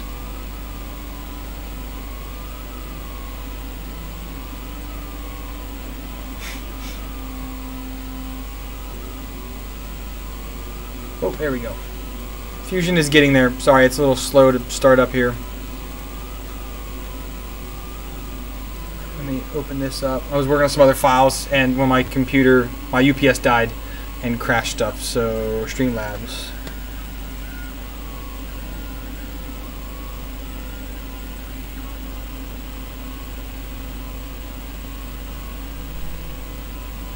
I am the Fuginator. At the Fuginator. There. Yes. Well, Fugatech it says, but Fuginator, yes, that is me. I'm Fuginator on like everything else. You'll see down in the corner, all the way across the screen over there, my social medias pop up. I did that. That was fun. I worked on that last week. So if you guys want to follow me on Twitch, Instagram, Twitter, Instagram, I try to post a lot on there. Facebook. If you want to donate me a Patreon, you can do that. I'm working on some Nightbot deal, which he's not in this because I didn't enable it for YouTube.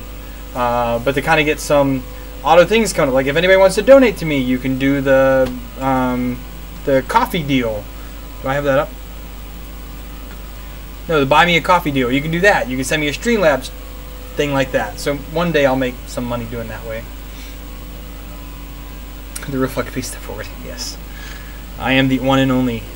Okay, so I was working on a play button because I didn't like the models that were out there. I'm working on a case for the Hubason X4, which I've already modeled up one here. So this is the first try at it. I'm not super happy with it, but I'll get there with it. It doesn't, the props, I'll probably make one to have the props actually off of it. But I actually have the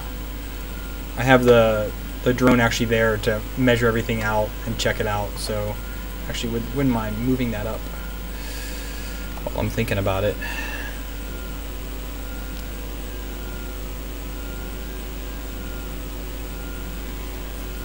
Well, hopefully, Indy, when I do get to my next place and I have decent internet, the lag won't be 2 minutes or a minute. We'll see how it ends up going. So, yeah, let's do this. We need to open up, I need to edit the camera slider.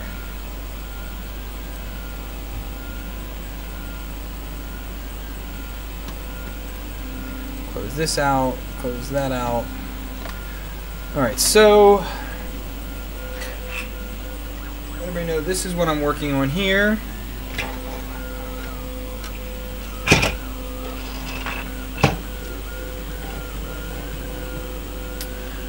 So right here is where a proximity sensor goes, or a not proximity sensor.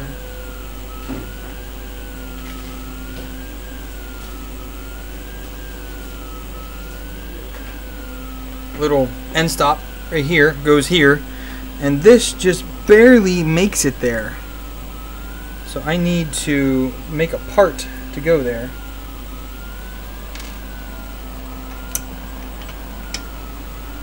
Because that does activate, but barely. So I need to make a part to my thing for that.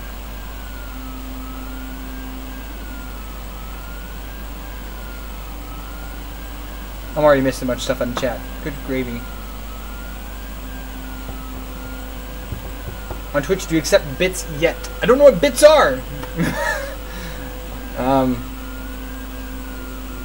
But I'd say if anybody does want to send anything, let's just do this. Let me go over to here. No, let's minimize that. Let's just go to here.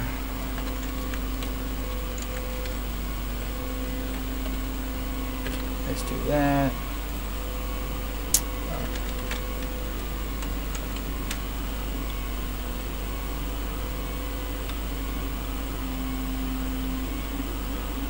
Let me figure this out real quick. There it is.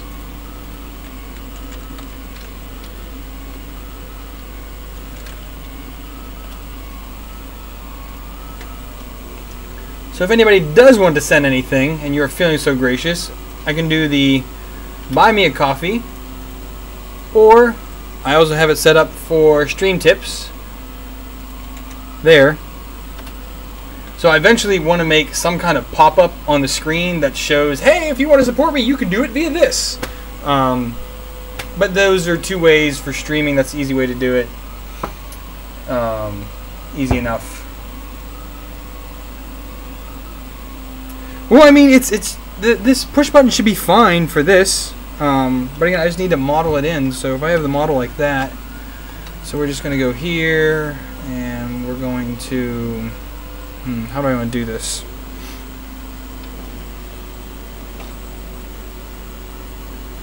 I guess we'll just do a sketch from here. And we need to, whoop, not do that. Do this, do this, do this. No, which way was it? Which way was I going? Other way around. Other way around. Other way around. So 1, 2. We're gonna do it right in here. Doesn't need to go back very far. That's the thing. So if we just do, we'll do 3 by 4. Just do that. And let's bring it up. We'll just make it 8 millimeters. Seems pretty good for there. And then we'll need to extrude this out. So from the edge, make sure it gives a good push. So actually, that's crooked. Holy shit! Look at that. That's because I was on the ender before I fixed it. Doggone it. So we'll pull it up 5 millimeters. That should be all right. 5 millimeters there, and then we want to make this a little bit thicker. So we're going to extrude this out to, I guess to the wall there would be fine. So we can do this to object, click this object, click that, hit OK, and then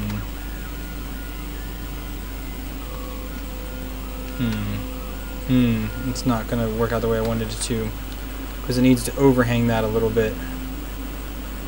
So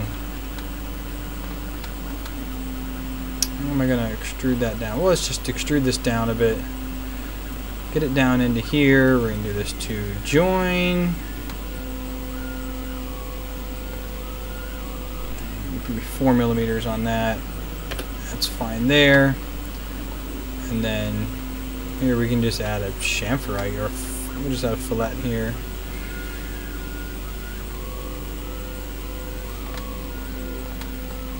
Don't go too much there because it's going to get a little goofy. Go back to 3. 3 takes it to the edge. That's fine. That's fine. That'll do. That'll do, Dragon. That'll do. Mr. Purr, hello, dude. How you doing? You're one of my patrons. Bits are Twitch's support currency. I think you can accept by default once you streamed. Huh. I didn't know that. So, fugue in D minor. Oh, excuse me. Well, again, again on this is what the model, the guy was using for it, so I'm going to give it a shot to try it out and see how it ends up going. And then we're just going to round off this backside a little bit here 2 is good enough. We'll keep that straight here.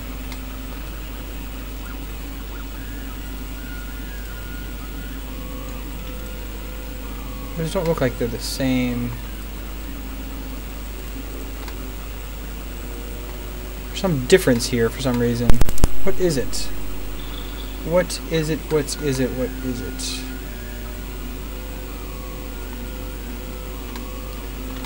I don't know.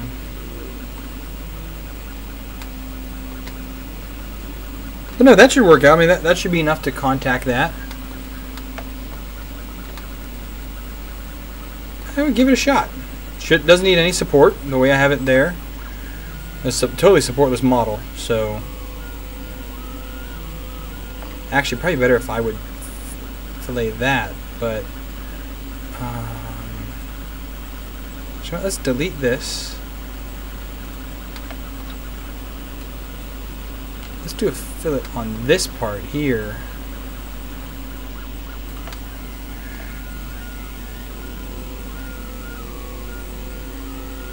How low can you go? Whoop. 2.5 enough? Yeah, let's do that instead. Should we? Oh, is that adding or is that removing filament?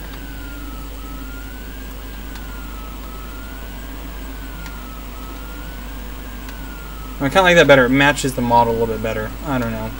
We'll see how it prints regardless. No, don't do that. Here, let's save it first. Get the updated number.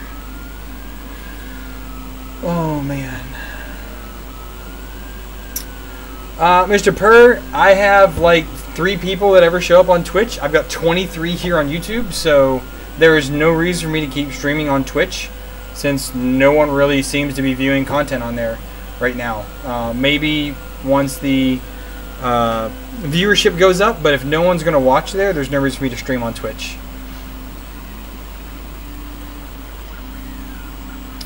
Version 9. You can tell how long I've been working on this thing. It's been a while. So we can go over here. We can remove this. We can import version 9. Fix that. Yeah, it's got that little thing on it. Looks like absolute crap though, man. That does look like crap.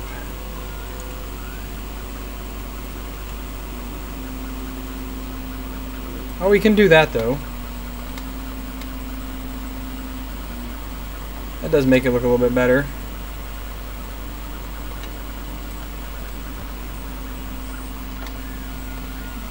Let's do that as well. Let's save this again.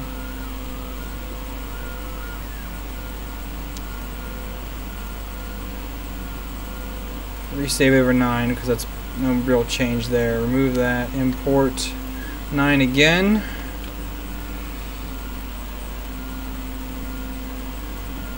That does look better, doesn't it? Alright, let's print this on the... Who's got filament on it? The ZilTech does. Fillet, 20%, 334, that's fine. We'll do 0.2 millimeter layers. We don't need support. 205/60, cooling, it's on. We'll bump this up to 60 millimeters per second. Whoop, not 630. Whoa, that would be fast. That should be good. Center and arrange. Prepare to print.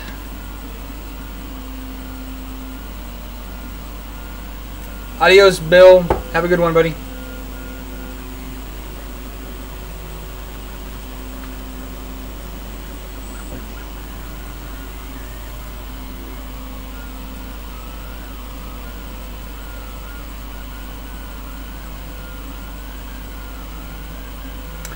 Dipping behind a cream.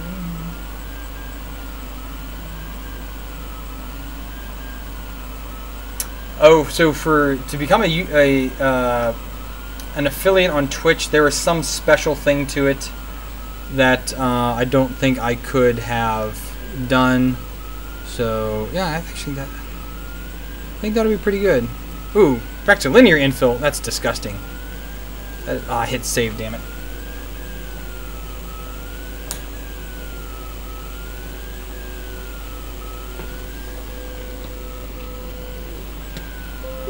Cancel that. Go back. Edit this.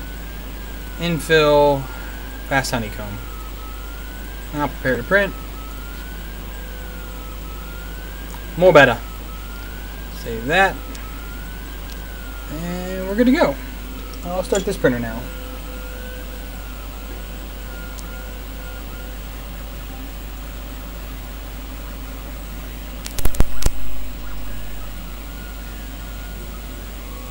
Thanks, Mike. Thanks for coming in for a while. Of course, as I say this, you're probably already gone because of the delay.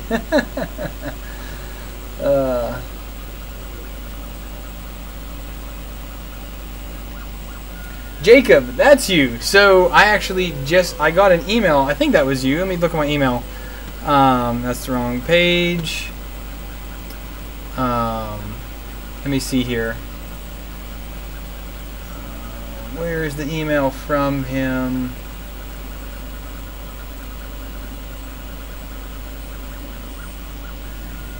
Yeah, that is you, Jake. So he actually just contacted me. It was because of you that my support level to them went up. So I went from a 10% discount to a 15% tier with them. So thank you to you and your robotics club, buddy. Thank you very much.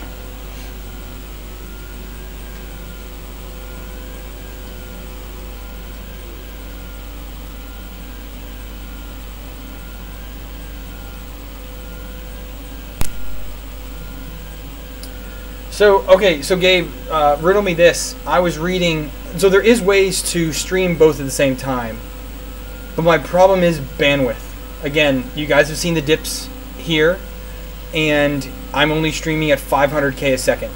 So you guys are getting, 480, I think, from me. Maybe I don't think you're getting 720. I think 480 is the best you can do on that. I would love to know a way that's not going to kill my bandwidth in order to be able to stream to both at the same time.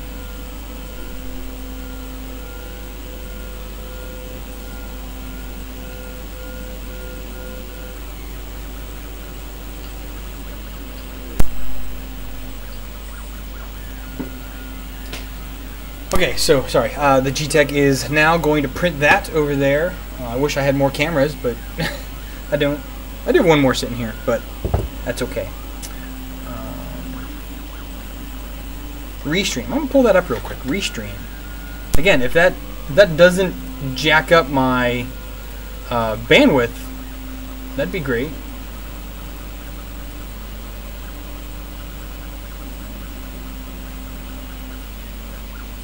Oh, Mike, thank you, buddy.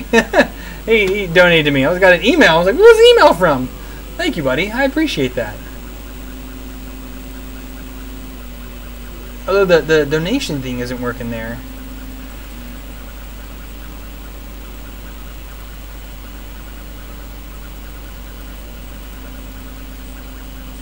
I guess that's only a Twitch thing. I'll have to figure out how to get that for YouTube.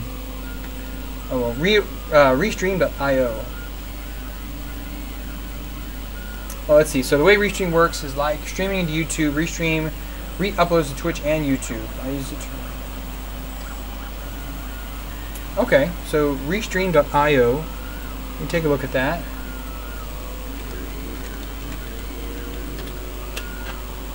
Oh, and I need to pull up Nightbot as well.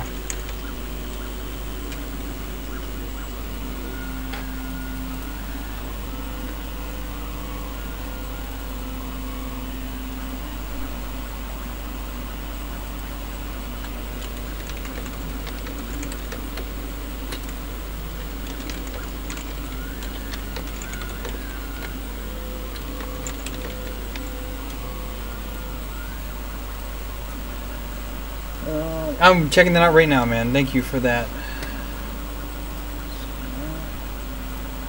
Add channel. It's YouTube. Yes. Connect YouTube.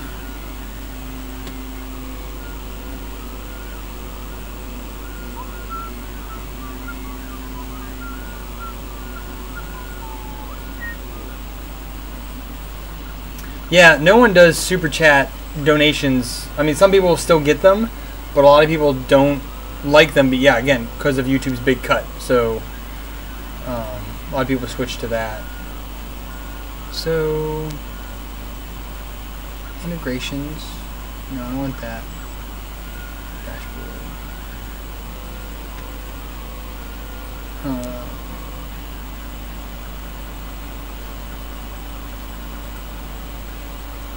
Join channel.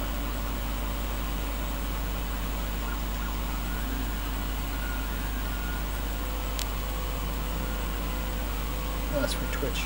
I thought Nightbot also worked on YouTube. I guess not. Oh well. Figure it out later.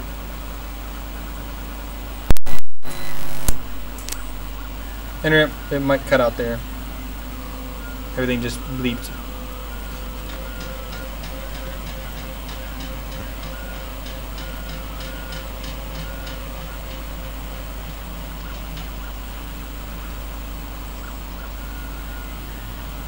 Netherlands, what up, buddy? How's things going out there? So, German Nerd, I was looking at my my pay stubs, I guess, from YouTube, and shocker, I didn't have to file insurance or taxes with them because I made less than 600 last year. You only have to do that if you make more than 600. And where was I going with that? Yeah, the cuts were like $40 per payout to me, of the minimum $100. And yeah, cuts were $40, over $40. It was ridiculous, absolutely ridiculous.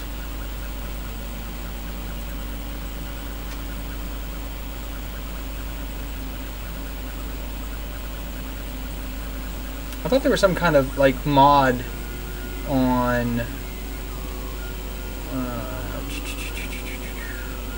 Yeah, I thought there was some kind of mod for YouTube chat. I don't know. Anyways.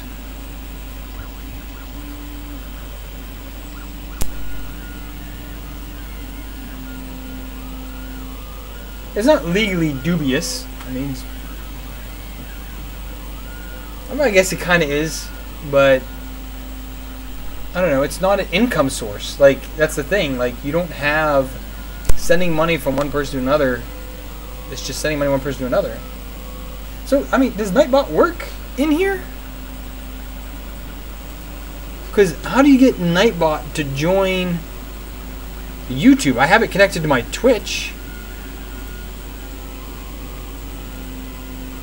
Settings.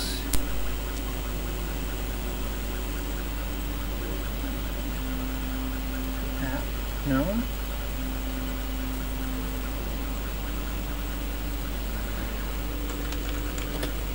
YouTube? If I could spell, that would be amazing. YouTube.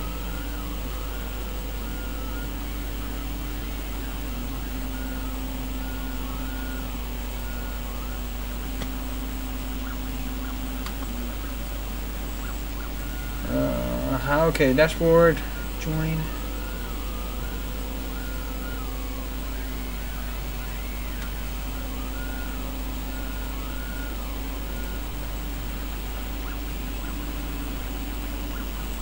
I'm already in. So dashboard, join channel.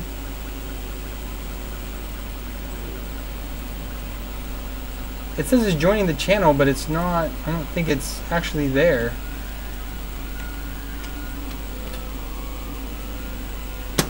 Nightbot still isn't connected to me here, so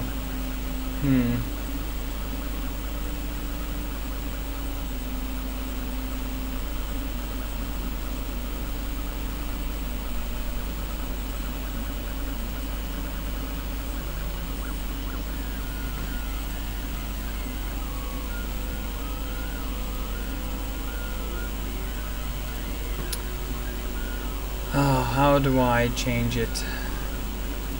Commands, logs, regulars.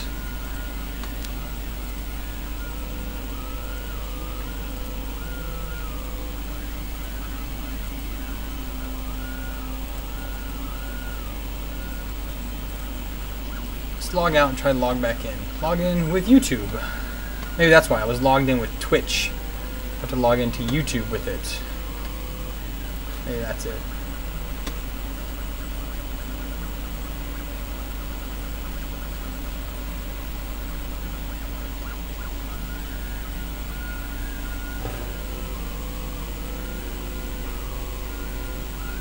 Well, a lot of people put Modbot on like super mode,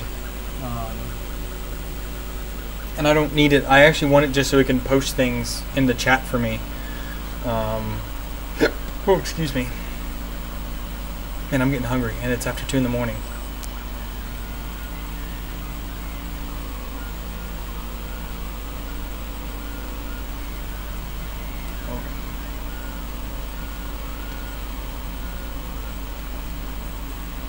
Minimize that.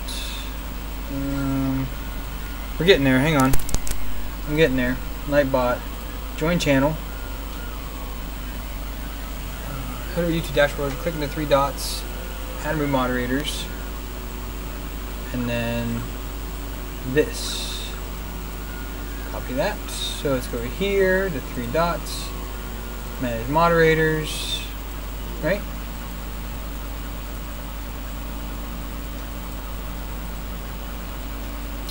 I am GMT +5, or no, my +8.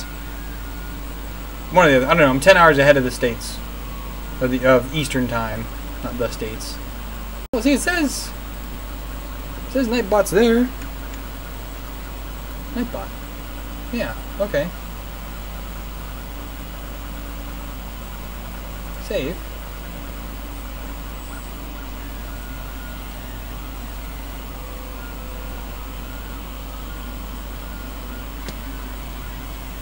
I mean, it says Nightbot's already a mod. So, 3D print creator, I am printing the Hubason X4 tiny whoop or little quad frame, just like this one here. And I'm just printing it in Maker Geek's Pet G. This one was printed in the 3D ZilTech's Pet G. I'm just printing another brand just to kind of test out the durability of it, things like that.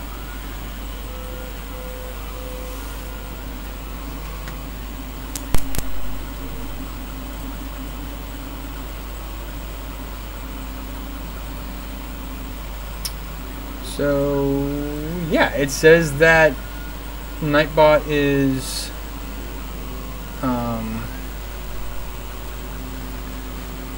activated here now. Oh, I need to add him as a manager. Let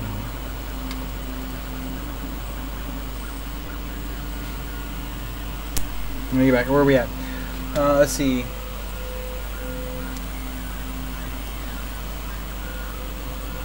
It said it should automatically join. Honestly, what it said. So if I go here and I look at participants, it's not really showing me much. I don't know. Anyways, how much total parts is all those mods, mini quads? Okay, so the mini quad itself is 2 parts. So it is the frame bottom and the frame top. That's it. All the gear, everything in here, except for the camera, is from the Hubason X4 drone. So take it out of the box, take the guts out of the drone, throw it into the little tiny whoop frame, and you're flying. I just wanted to diddle with FPV flying, and that's why I did that, and that's why I bought the drone to mod it.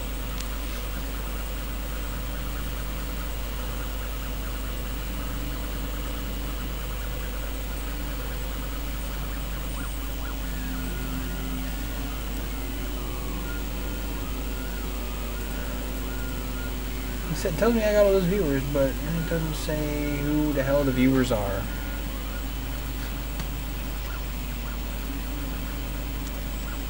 Maybe it's just who's chatting right now? I don't know. Maybe I'll tell Nightbot to do something.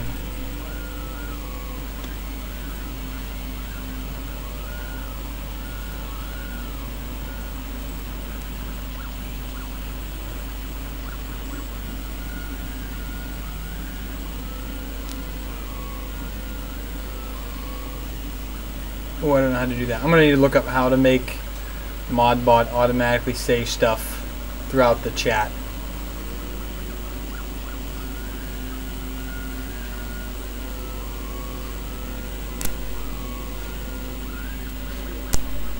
If I just do that, it does stuff?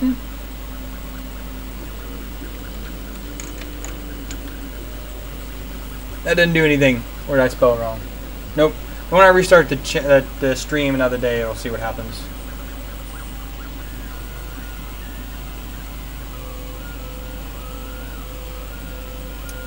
It's my internet connection that makes it low resolution. So, I mean, there's nothing I can do about it. Whenever this goes back live, it'll be uploaded at 1080p. So, I think it should be recording this automatically, but it should automatically post at 1080p if anyone wants to go back and rewatch. So, Gabe, the $20 one. The Hubazon X4L.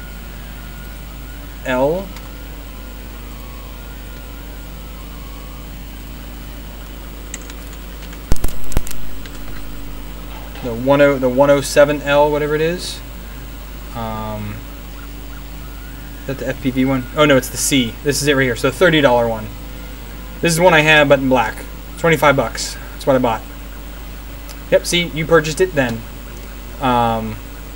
Yeah, for $25, you take everything out. You leave the camera because that's it can record your flight, but you can't do FPV with that camera.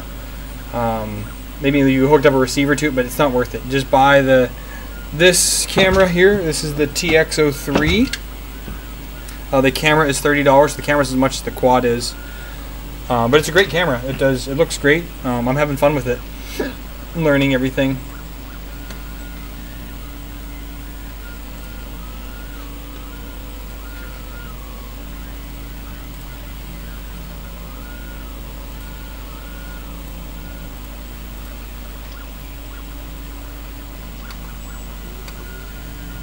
I think I'm gonna have to stop being a moderator of all these groups because I'm getting so many notifications every day, and I really don't need any more notifications, to be honest. It's just killing me.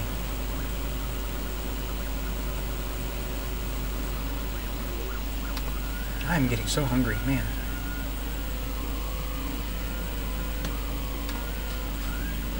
I also just comment too many posts. I need to start commenting and then do the stop telling me I need a snack. Give me 1 second.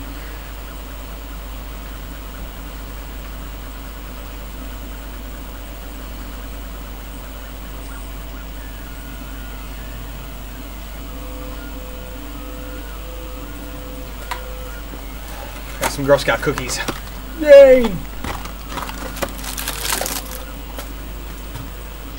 I buy these by the case, so I ensure that I never run out. Although this is my last box. But thank goodness it's almost time for Girl Scout cookies. I mean, I'm fine being a moderator. I'm fine helping out and, you know, and helping people join the group and whatever. I mean, 'cause I'm just a mod. I'm not admin. I definitely don't want to admin a group.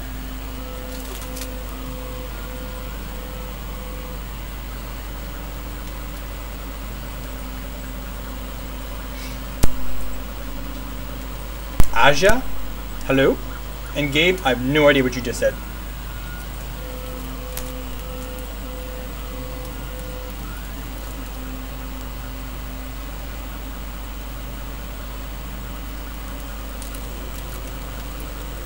Oh, Nightbot already started something? Are you kidding me? It's been here for 2 seconds. Well, it's been here the whole time, actually.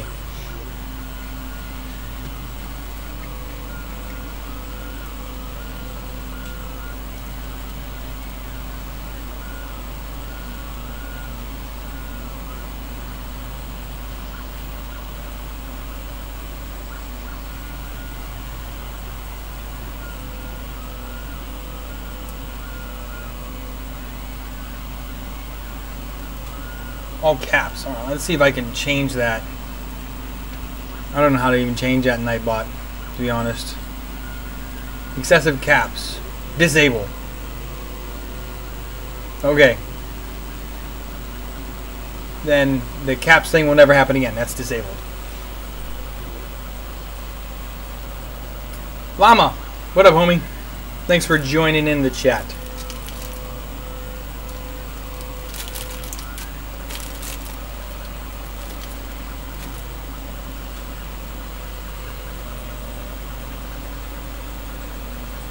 Well, it won't do it again now, so...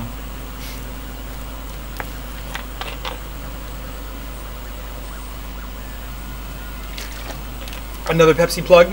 Come on, dude, sponsor me.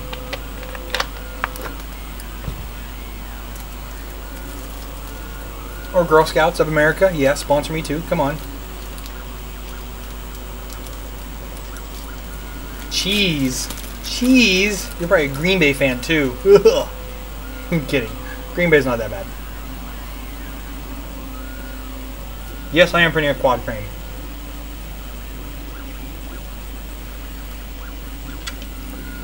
Same as this one right here.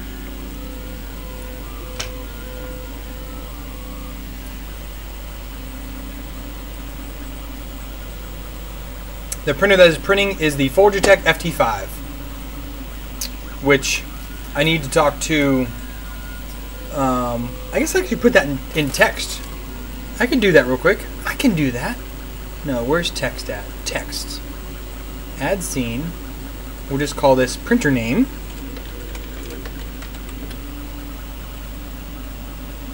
And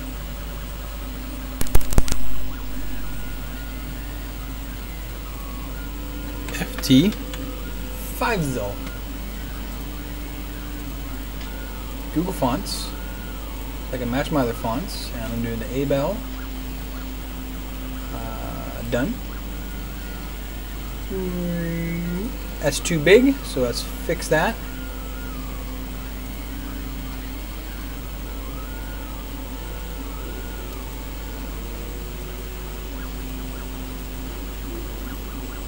And see if I can bold that maybe.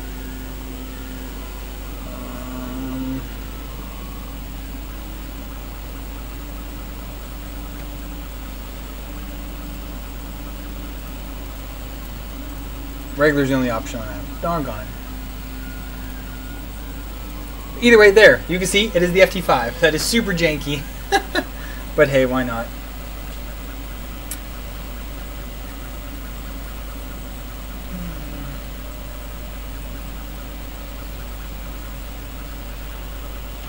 Ah, okay. Let's see. Oh, let's see. Go down these questions. When did I add the BL Touch? It's always been there. I just don't use it right now. The connection is literally just jangling here. Actually, it's right here. That's the connection for it. I'm going to add it again soon. I actually have, so kind of a little behind the scenes for you guys on here. There's a company that is making, a small business that is making custom enclosures for the FT5. They are sending me one to try out, and that should be here in the next 2 weeks. So when that comes in, I'm probably going to re-enable the BL Touch just to play with that again. It's not the greatest thing in the world, but I kind of want to play with it again.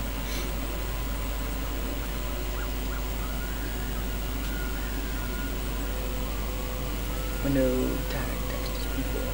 Yeah, you see what each thing is. You can thank Riley for that. He's the one that made that. And hello, Derek. Welcome to the stream. I don't know if I already said that or not. But hello, welcome again. You get 2 welcomes then.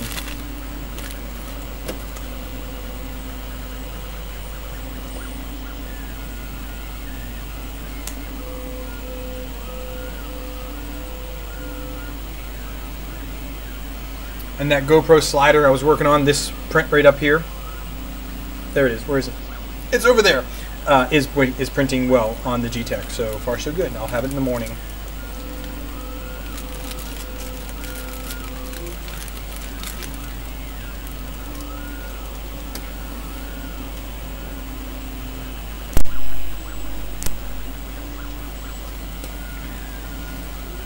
So, German Nerd, my problem is producing enough content and having it be spread out so long. I'm doing 2 videos a week, which honestly isn't enough. I should be doing 3 videos a week in order to get videos out faster, because I end up filming something and it doesn't actually get uploaded for a month due to my editing schedule and my posting schedule. I don't want to go to 3 videos a week because that is far too much strain on myself with the family, because then if I can't produce them, I feel like I'm letting everyone down. But I do know that I can do at least 2 videos a week, which makes it a little bit easier. So if I could get someone to edit for me, maybe next tour, my next place, I'll have a decent enough internet, and Riley had said that he would help me print out, and hopefully I have enough Patreon supportage in order to pay Riley to do that. He's already doing my YouTube management for free. He's doing it just because he likes my content. He is also a Patreon of mine. So he's giving me money, and he's doing work for me, and he's getting nothing out of it except the joy of helping out awesome me. I want to be able to give him something back. So if my Patreon patronage can go up, then I would be able to actually pay Riley to do some videos. Even if it's only like, say, 20 bucks or 10 bucks to do a video for me, even though it's a couple like hours of editing, it's like you're making $2 an hour. I would like to be able to give him something to help me out. But again, that is something that will probably not happen until later this year or next year once the channel grows more. I feel once I hit 10,000 subscribers, I will have a better support backing via Patreon. YouTube funds will be a lot larger then as well. So we'll see how it goes. But if I can have, back to the original question, if I could have him do editing for me, I could easily do 3 videos a week, easily.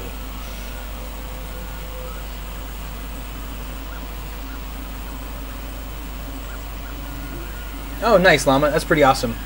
I told my parents I'd print it for them, but they wanted it, my mom wanted a fancy one, so I let her get it herself then.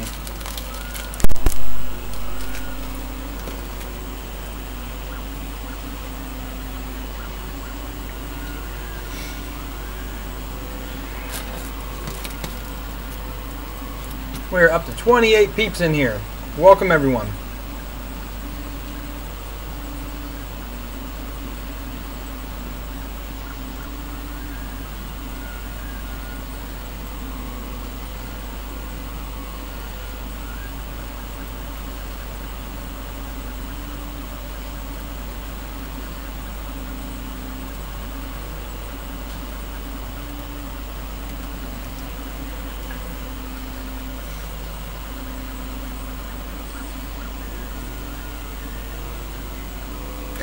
When will I do that, Gabe? I don't know. Honestly, I forget what videos I put at the end, because I don't know if you guys watch to the end of my videos, but I end up doing, like, my screen goes real small, and I start talking about, you know, saying thank you and help supporting me and things like that. I have other videos that go on the right side of the screen there, doing other videos in order to link them. I think those videos still have to be uploaded that are in that video, so that's how I kind of schedule things. It'll probably end up being next week. It'll be soon. I haven't even done I haven't done part 5 yet, which is actually printing. So I will hopefully spend time in the next 2 or 3 weeks actually working on the Hypercube again in order to get part 5 out to you guys, which should be actual printing. Scott, hello. Welcome to the stream.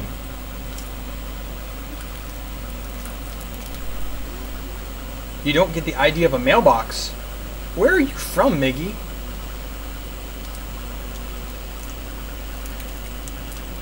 I mean, you have to have a mailbox in the States. So I'm guessing you're not American.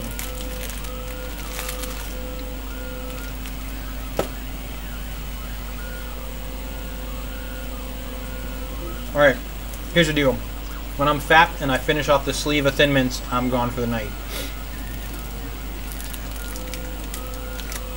England. Letterboxes in our doors.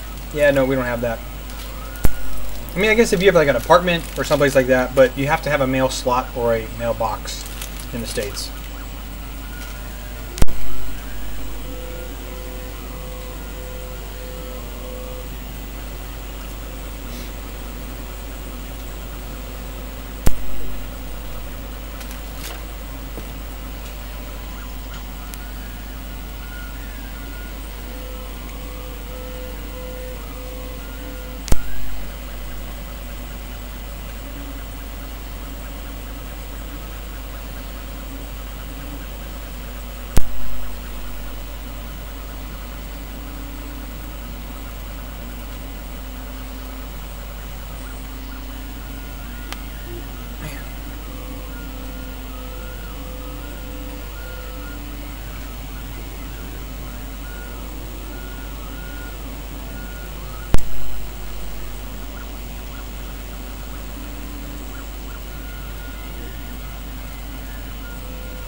Where am I at here?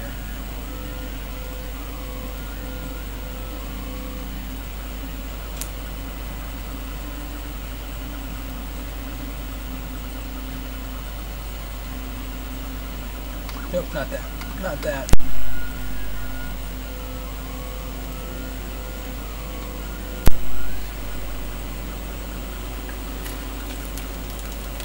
I need to fix that social thing, because it's not showing the full 3D printing channel thing. Ah, bugger. No, sorry, I was looking at something else. My bad. Also, no one's asking anything, so it's kind of, you know, whatever.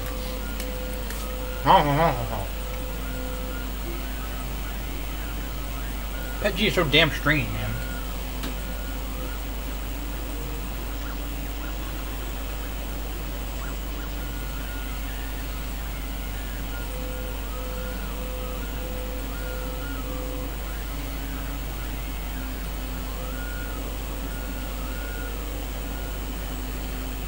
There's a glob on there I want to get off, but I can't get it off, so oh well. Won't ruin the print.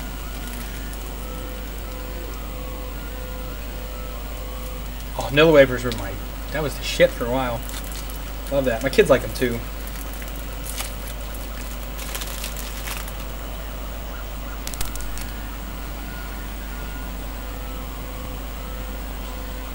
$10mm rod at 700mm. Holy crap.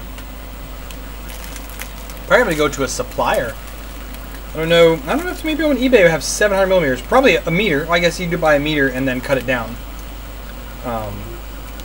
That'd be the easiest thing to do. I think on Ally, the longest I'd seen is a lot of them are 500. Very, very rarely a meter. Could just be what I'm looking for. Again, meter's too long for me to order anything, so I don't look for that large of a piece.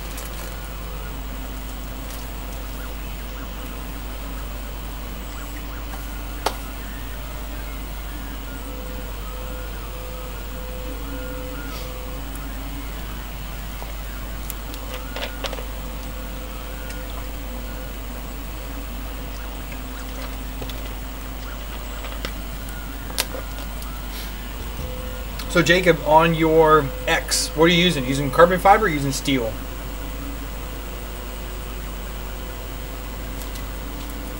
Or are you using aluminum?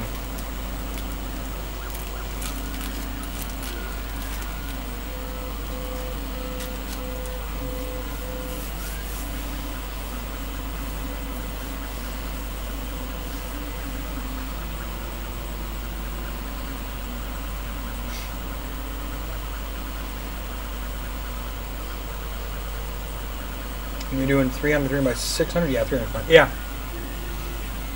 So I like the carbon fiber on mine. It moves really well using the IGES bushings.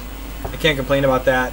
A lot of people said that they're using the 3D printed bushings, which are working out well, but I have not tried them out personally yet.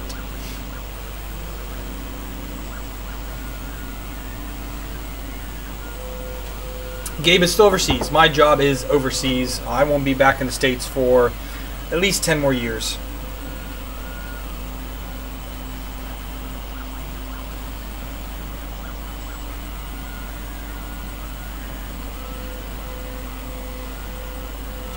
Yeah, that ZilTech kit looks awesome. And I put a bug in their ear that when I get to my next place, I would love for them to send me one. Or if they want to send me one, I would love to do a video on... They're the only ones that I know that have a full Hypercube kit that's ready to go. So I think it would be pretty cool to get that kit from them and actually try it out, do some videos on it, and see how that build goes. And that obviously would not take as long as my personal build. I would do that over like a week.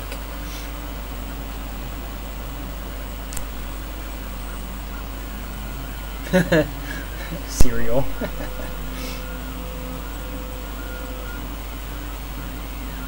Okay, so Jacob, I don't know if you watch my MakerBox videos. I got Durlin filament in the November MakerBox. Horrible. Couldn't get to stick to anything. So if you have a secret to how to print with that, I would love to hear it. But I could not get it to stick to anything. Glue, build tack, anything. The PET, nothing. Or PEIC, sorry, nothing.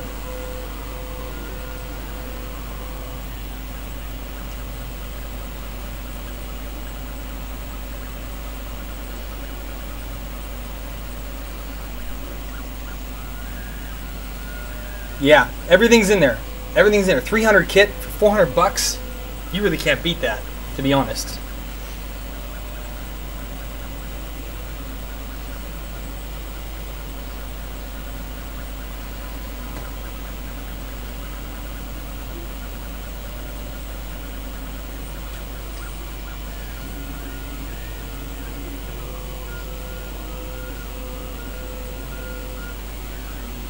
Are you kidding me? Paper? What? That's so janky. But I'll love to try it. That is so janky, though. Yeah, I mean, hey, if you make a kit and you want me to try it out, I will absolutely put the time into making it and doing a video for you. Absolutely. I am all for promoting small people, small companies. Like I said, the guys that are sending me the enclosure for the FT5, it's a little pricey, but man, the renders and his pictures, God, it looks sweet. But it should be awesome. So, Jacob, you can hit me up any way that you want to when you have time or when you get to that point.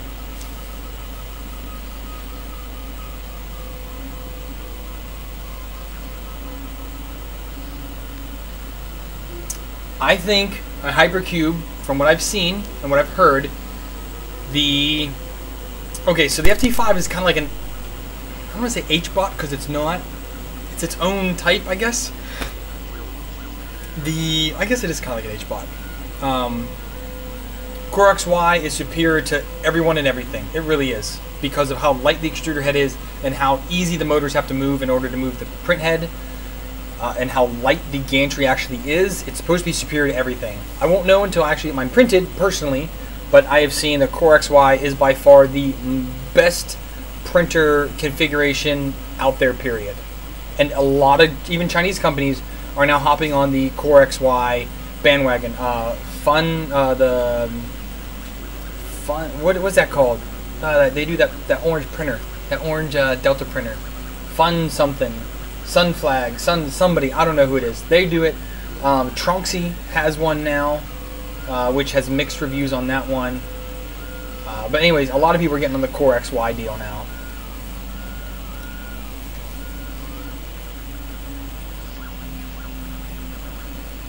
One 1 foot by 2 foot laser cut. Not bad. If I ever need anything cut, I will absolutely let you know. I have my little janky laser down here that doesn't work for shit. My ZilTech coupon code. Let me pull it up for you.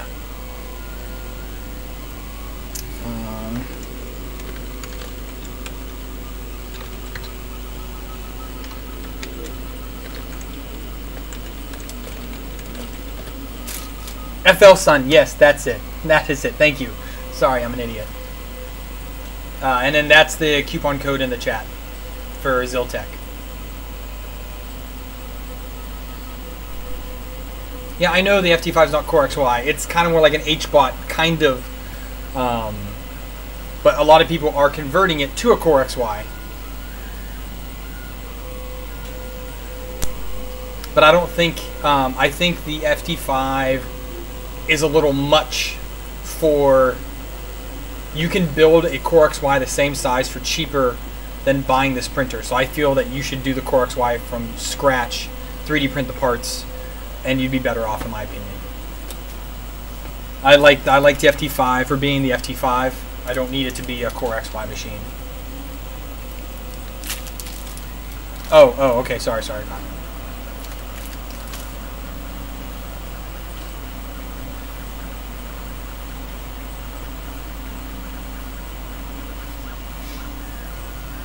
So Justin 3D, as I just said, it's a lighter gantry. The movements, your motors work not quite as hard. They are 99% of them are running Bowden, which means the extruder, the nozzle is lighter, so you get better quality prints because of that.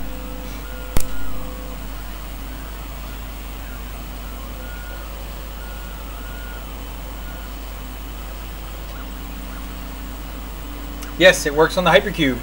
So 15% off ain't too bad. SC Gaming, hello, welcome to the chat. I am printing a quad. Whoa.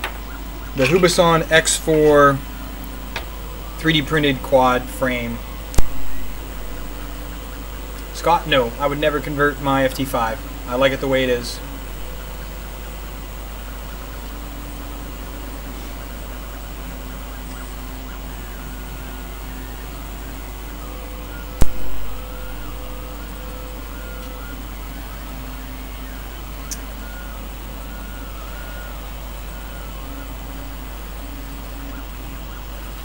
Wow, that's 3D Creator. That's a hefty machine. 4040 extrusions. Wow.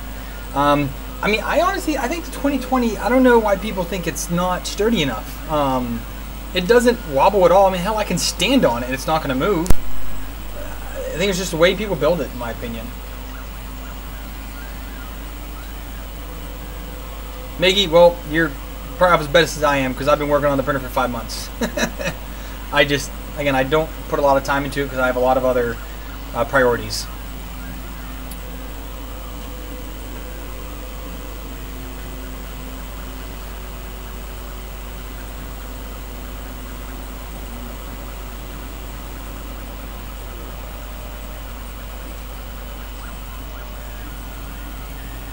Yep, you save was it $40 off? No, it's more than that. 30, 45, 300. Yeah, it's well, 50 bucks off, about almost like that. It's not too bad.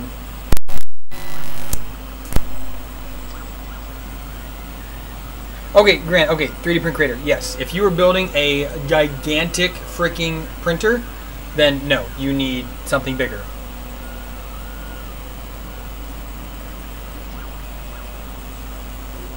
But anything up to 400 millimeters, you're fine.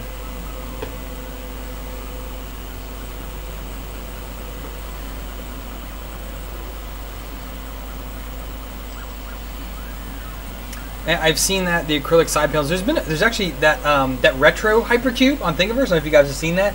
Man, is that thing sweet looking. I think I'm gonna get my wife to. I got her a one of those vinyl cutter deals to make me some decals for it. I think it'll look pretty boss.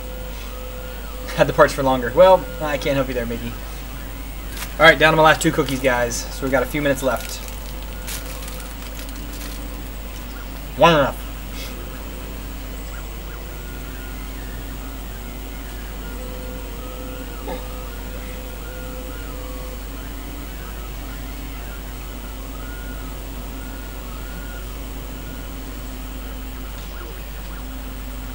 No, it's the Cricut. It's the Silhouette Cameo. That was it. The Silhouette Cameo. That's what I got her. But we're both still learning how to use it.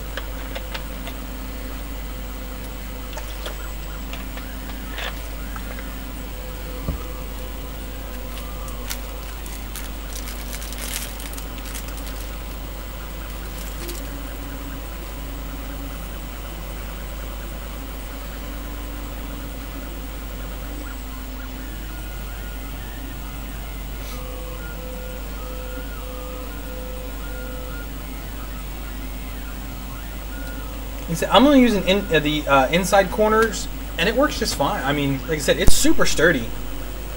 I'll know more once I start printing with it, but I can always 3D print some external brackets for it if I really want to, but for now, I think it's going to be good. Justin 3D, what board do I prefer? If you're asking me, I like the MKS Gen boards. The FT5 comes in it, and I also put one in the Hypercube. That's what I'm going to be using. I like them. They work well. They're super feature rich. They take Marlin very well. I'm learning on how to do smoothie now, but I don't like the drivers on smoothie boards. And I'm not going to spend more than like 50 bucks on a board. Not going to happen. So there's no way I'm going to buy a Duet Wi-Fi or anything crap like that. If someone wants to buy me one, send me one, great. But other than that, no, I'm not going to spend the money on that. So the Silhouette, I'm still trying to learn the software to it. I am not big into, 3D printing is what I got into, additive manufacturing. The subtractive, technically, with the cutting is different. So I'm just trying to learn how to maneuver in their software and how to import things, how to add in my own custom things. That's actually my issues with the laser as well. I don't know how to take a picture put it into Inkscape or something, get an SVG or the laser deal, put it into laser GRBL, and then get it to make paths for that picture. I can't find a good enough tutorial that walks me through all of that. I have looked for a while, but I think that is also why, I mean, granted, this laser cutter is nothing great, don't get me wrong, it's nothing fantastic, but I just can't figure out how to do that kind of stuff. Like, I want to be able to do my logo. I don't know how to do that. I just can't figure it out.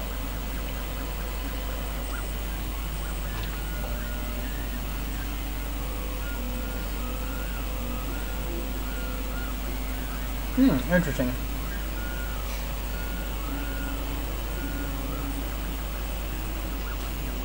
Well, again, I need to find a kit or some type of tutorial on how to take an image and do that. I'm also not very good with any kind of design. Fusion is the only thing I'm working with. Like, I don't know how to use Inkscape very well. Illustrator is tough. Unless I can find a tutorial to do exactly what I want to do, I can't really figure that out. So it's just working through it. That print tower sounds awesome. Maybe if I end up liking this one, I could do another one on top of it. Even 3. Hell, why stop at 2? Come on. That does actually sound like fun. But I would want to do the towers in contiguous filament, or not filament, stupid. In solid 2020 extrusions. That does give me something to think about. I thank you for that idea. That might be something in the future.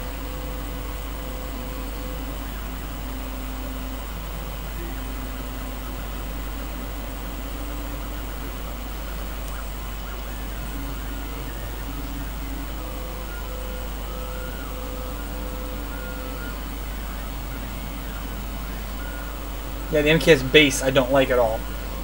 It's loud. You guys can hear the printer beside me. It's loud.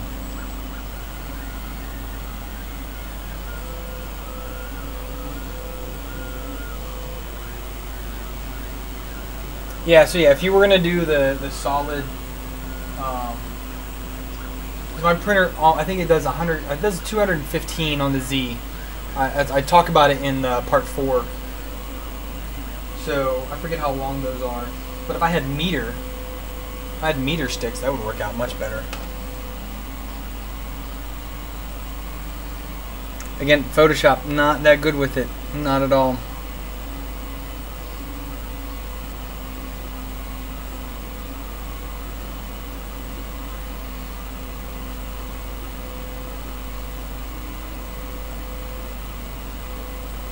I really need to just sit down and spend some time to do that, but I just have so many other priorities, and lasering is not the main point of my channel. I accepted the laser cutter because I think it's cool.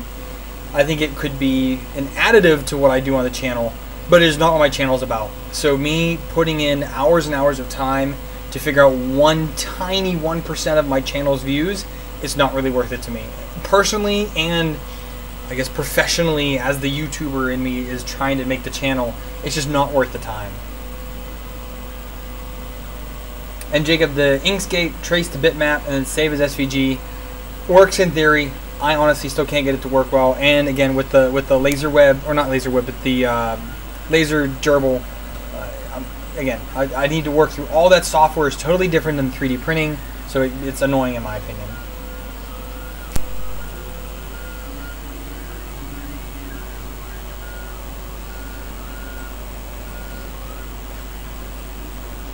Mr. Purr, yes, I will go ahead and put all of my discount codes on Patreon. Let me actually work on that right now.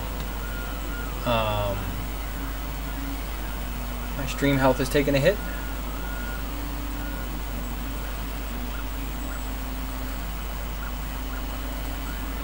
I will try to change my resolution, because I'm actually seeing a resolution issue here on the stream health.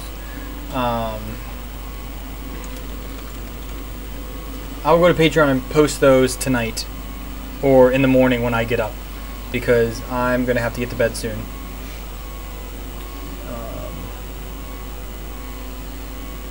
And again, Fusion, I'm not that great in Fusion. Like, I can design a couple 3D printed parts, but it's just not what I do. I mean, I am an IT. My degree is in computer forensics and network administration. I secure networks. I, do the help desk type things. I do a lot of facilities work.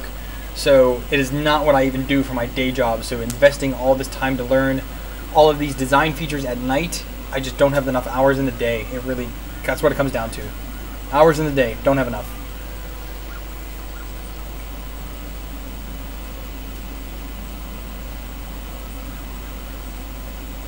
I am done my Thin Mints, but again, chat is rolling, so just staying for a couple more minutes.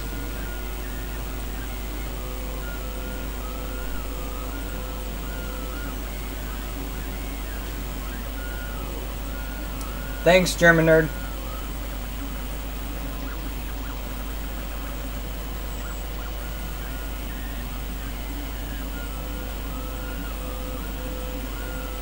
YouTube, yeah, right. There's no way I could do YouTube to my day job. And then I would be stuck in America, and I wouldn't be able to do what I do and travel the world. So that is the big benefit of my job. Okay, anyways, back to Patreon real quick.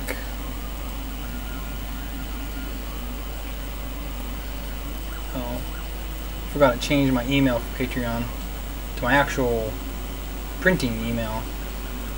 Let's do a post. I need to go to Drive.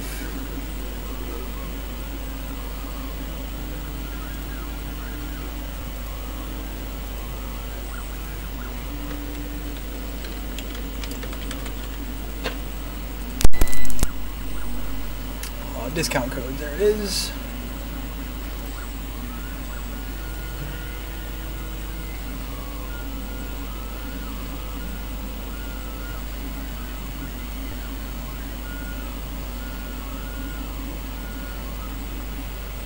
Vancouver's not bad. Hate the frickin' airport, but the city's not bad.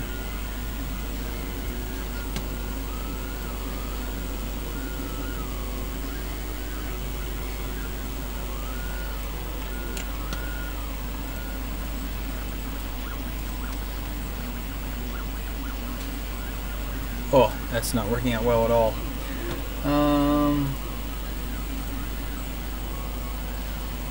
Let's put this over here. You guys can see what I'm doing on this one. That's fine. Discount codes. Alright, so hey y'all.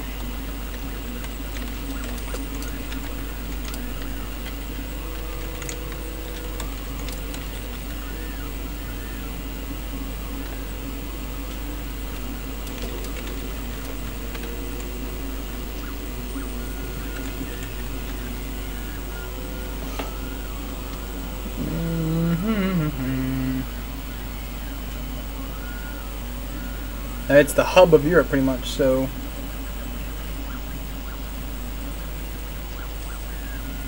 I mean, I travel, I'd take the whole damn clan with me. I got 4 kids right now. So... I take them all with me. So, it's just... ZilTech is... Fugatech 3D.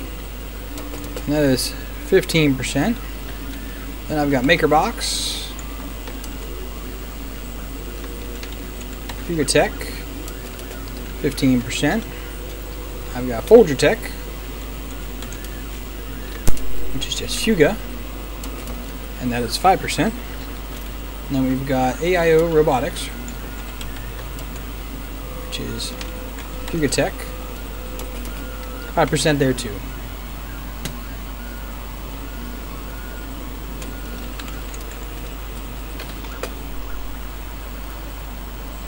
You guys get a sneak peek at all those.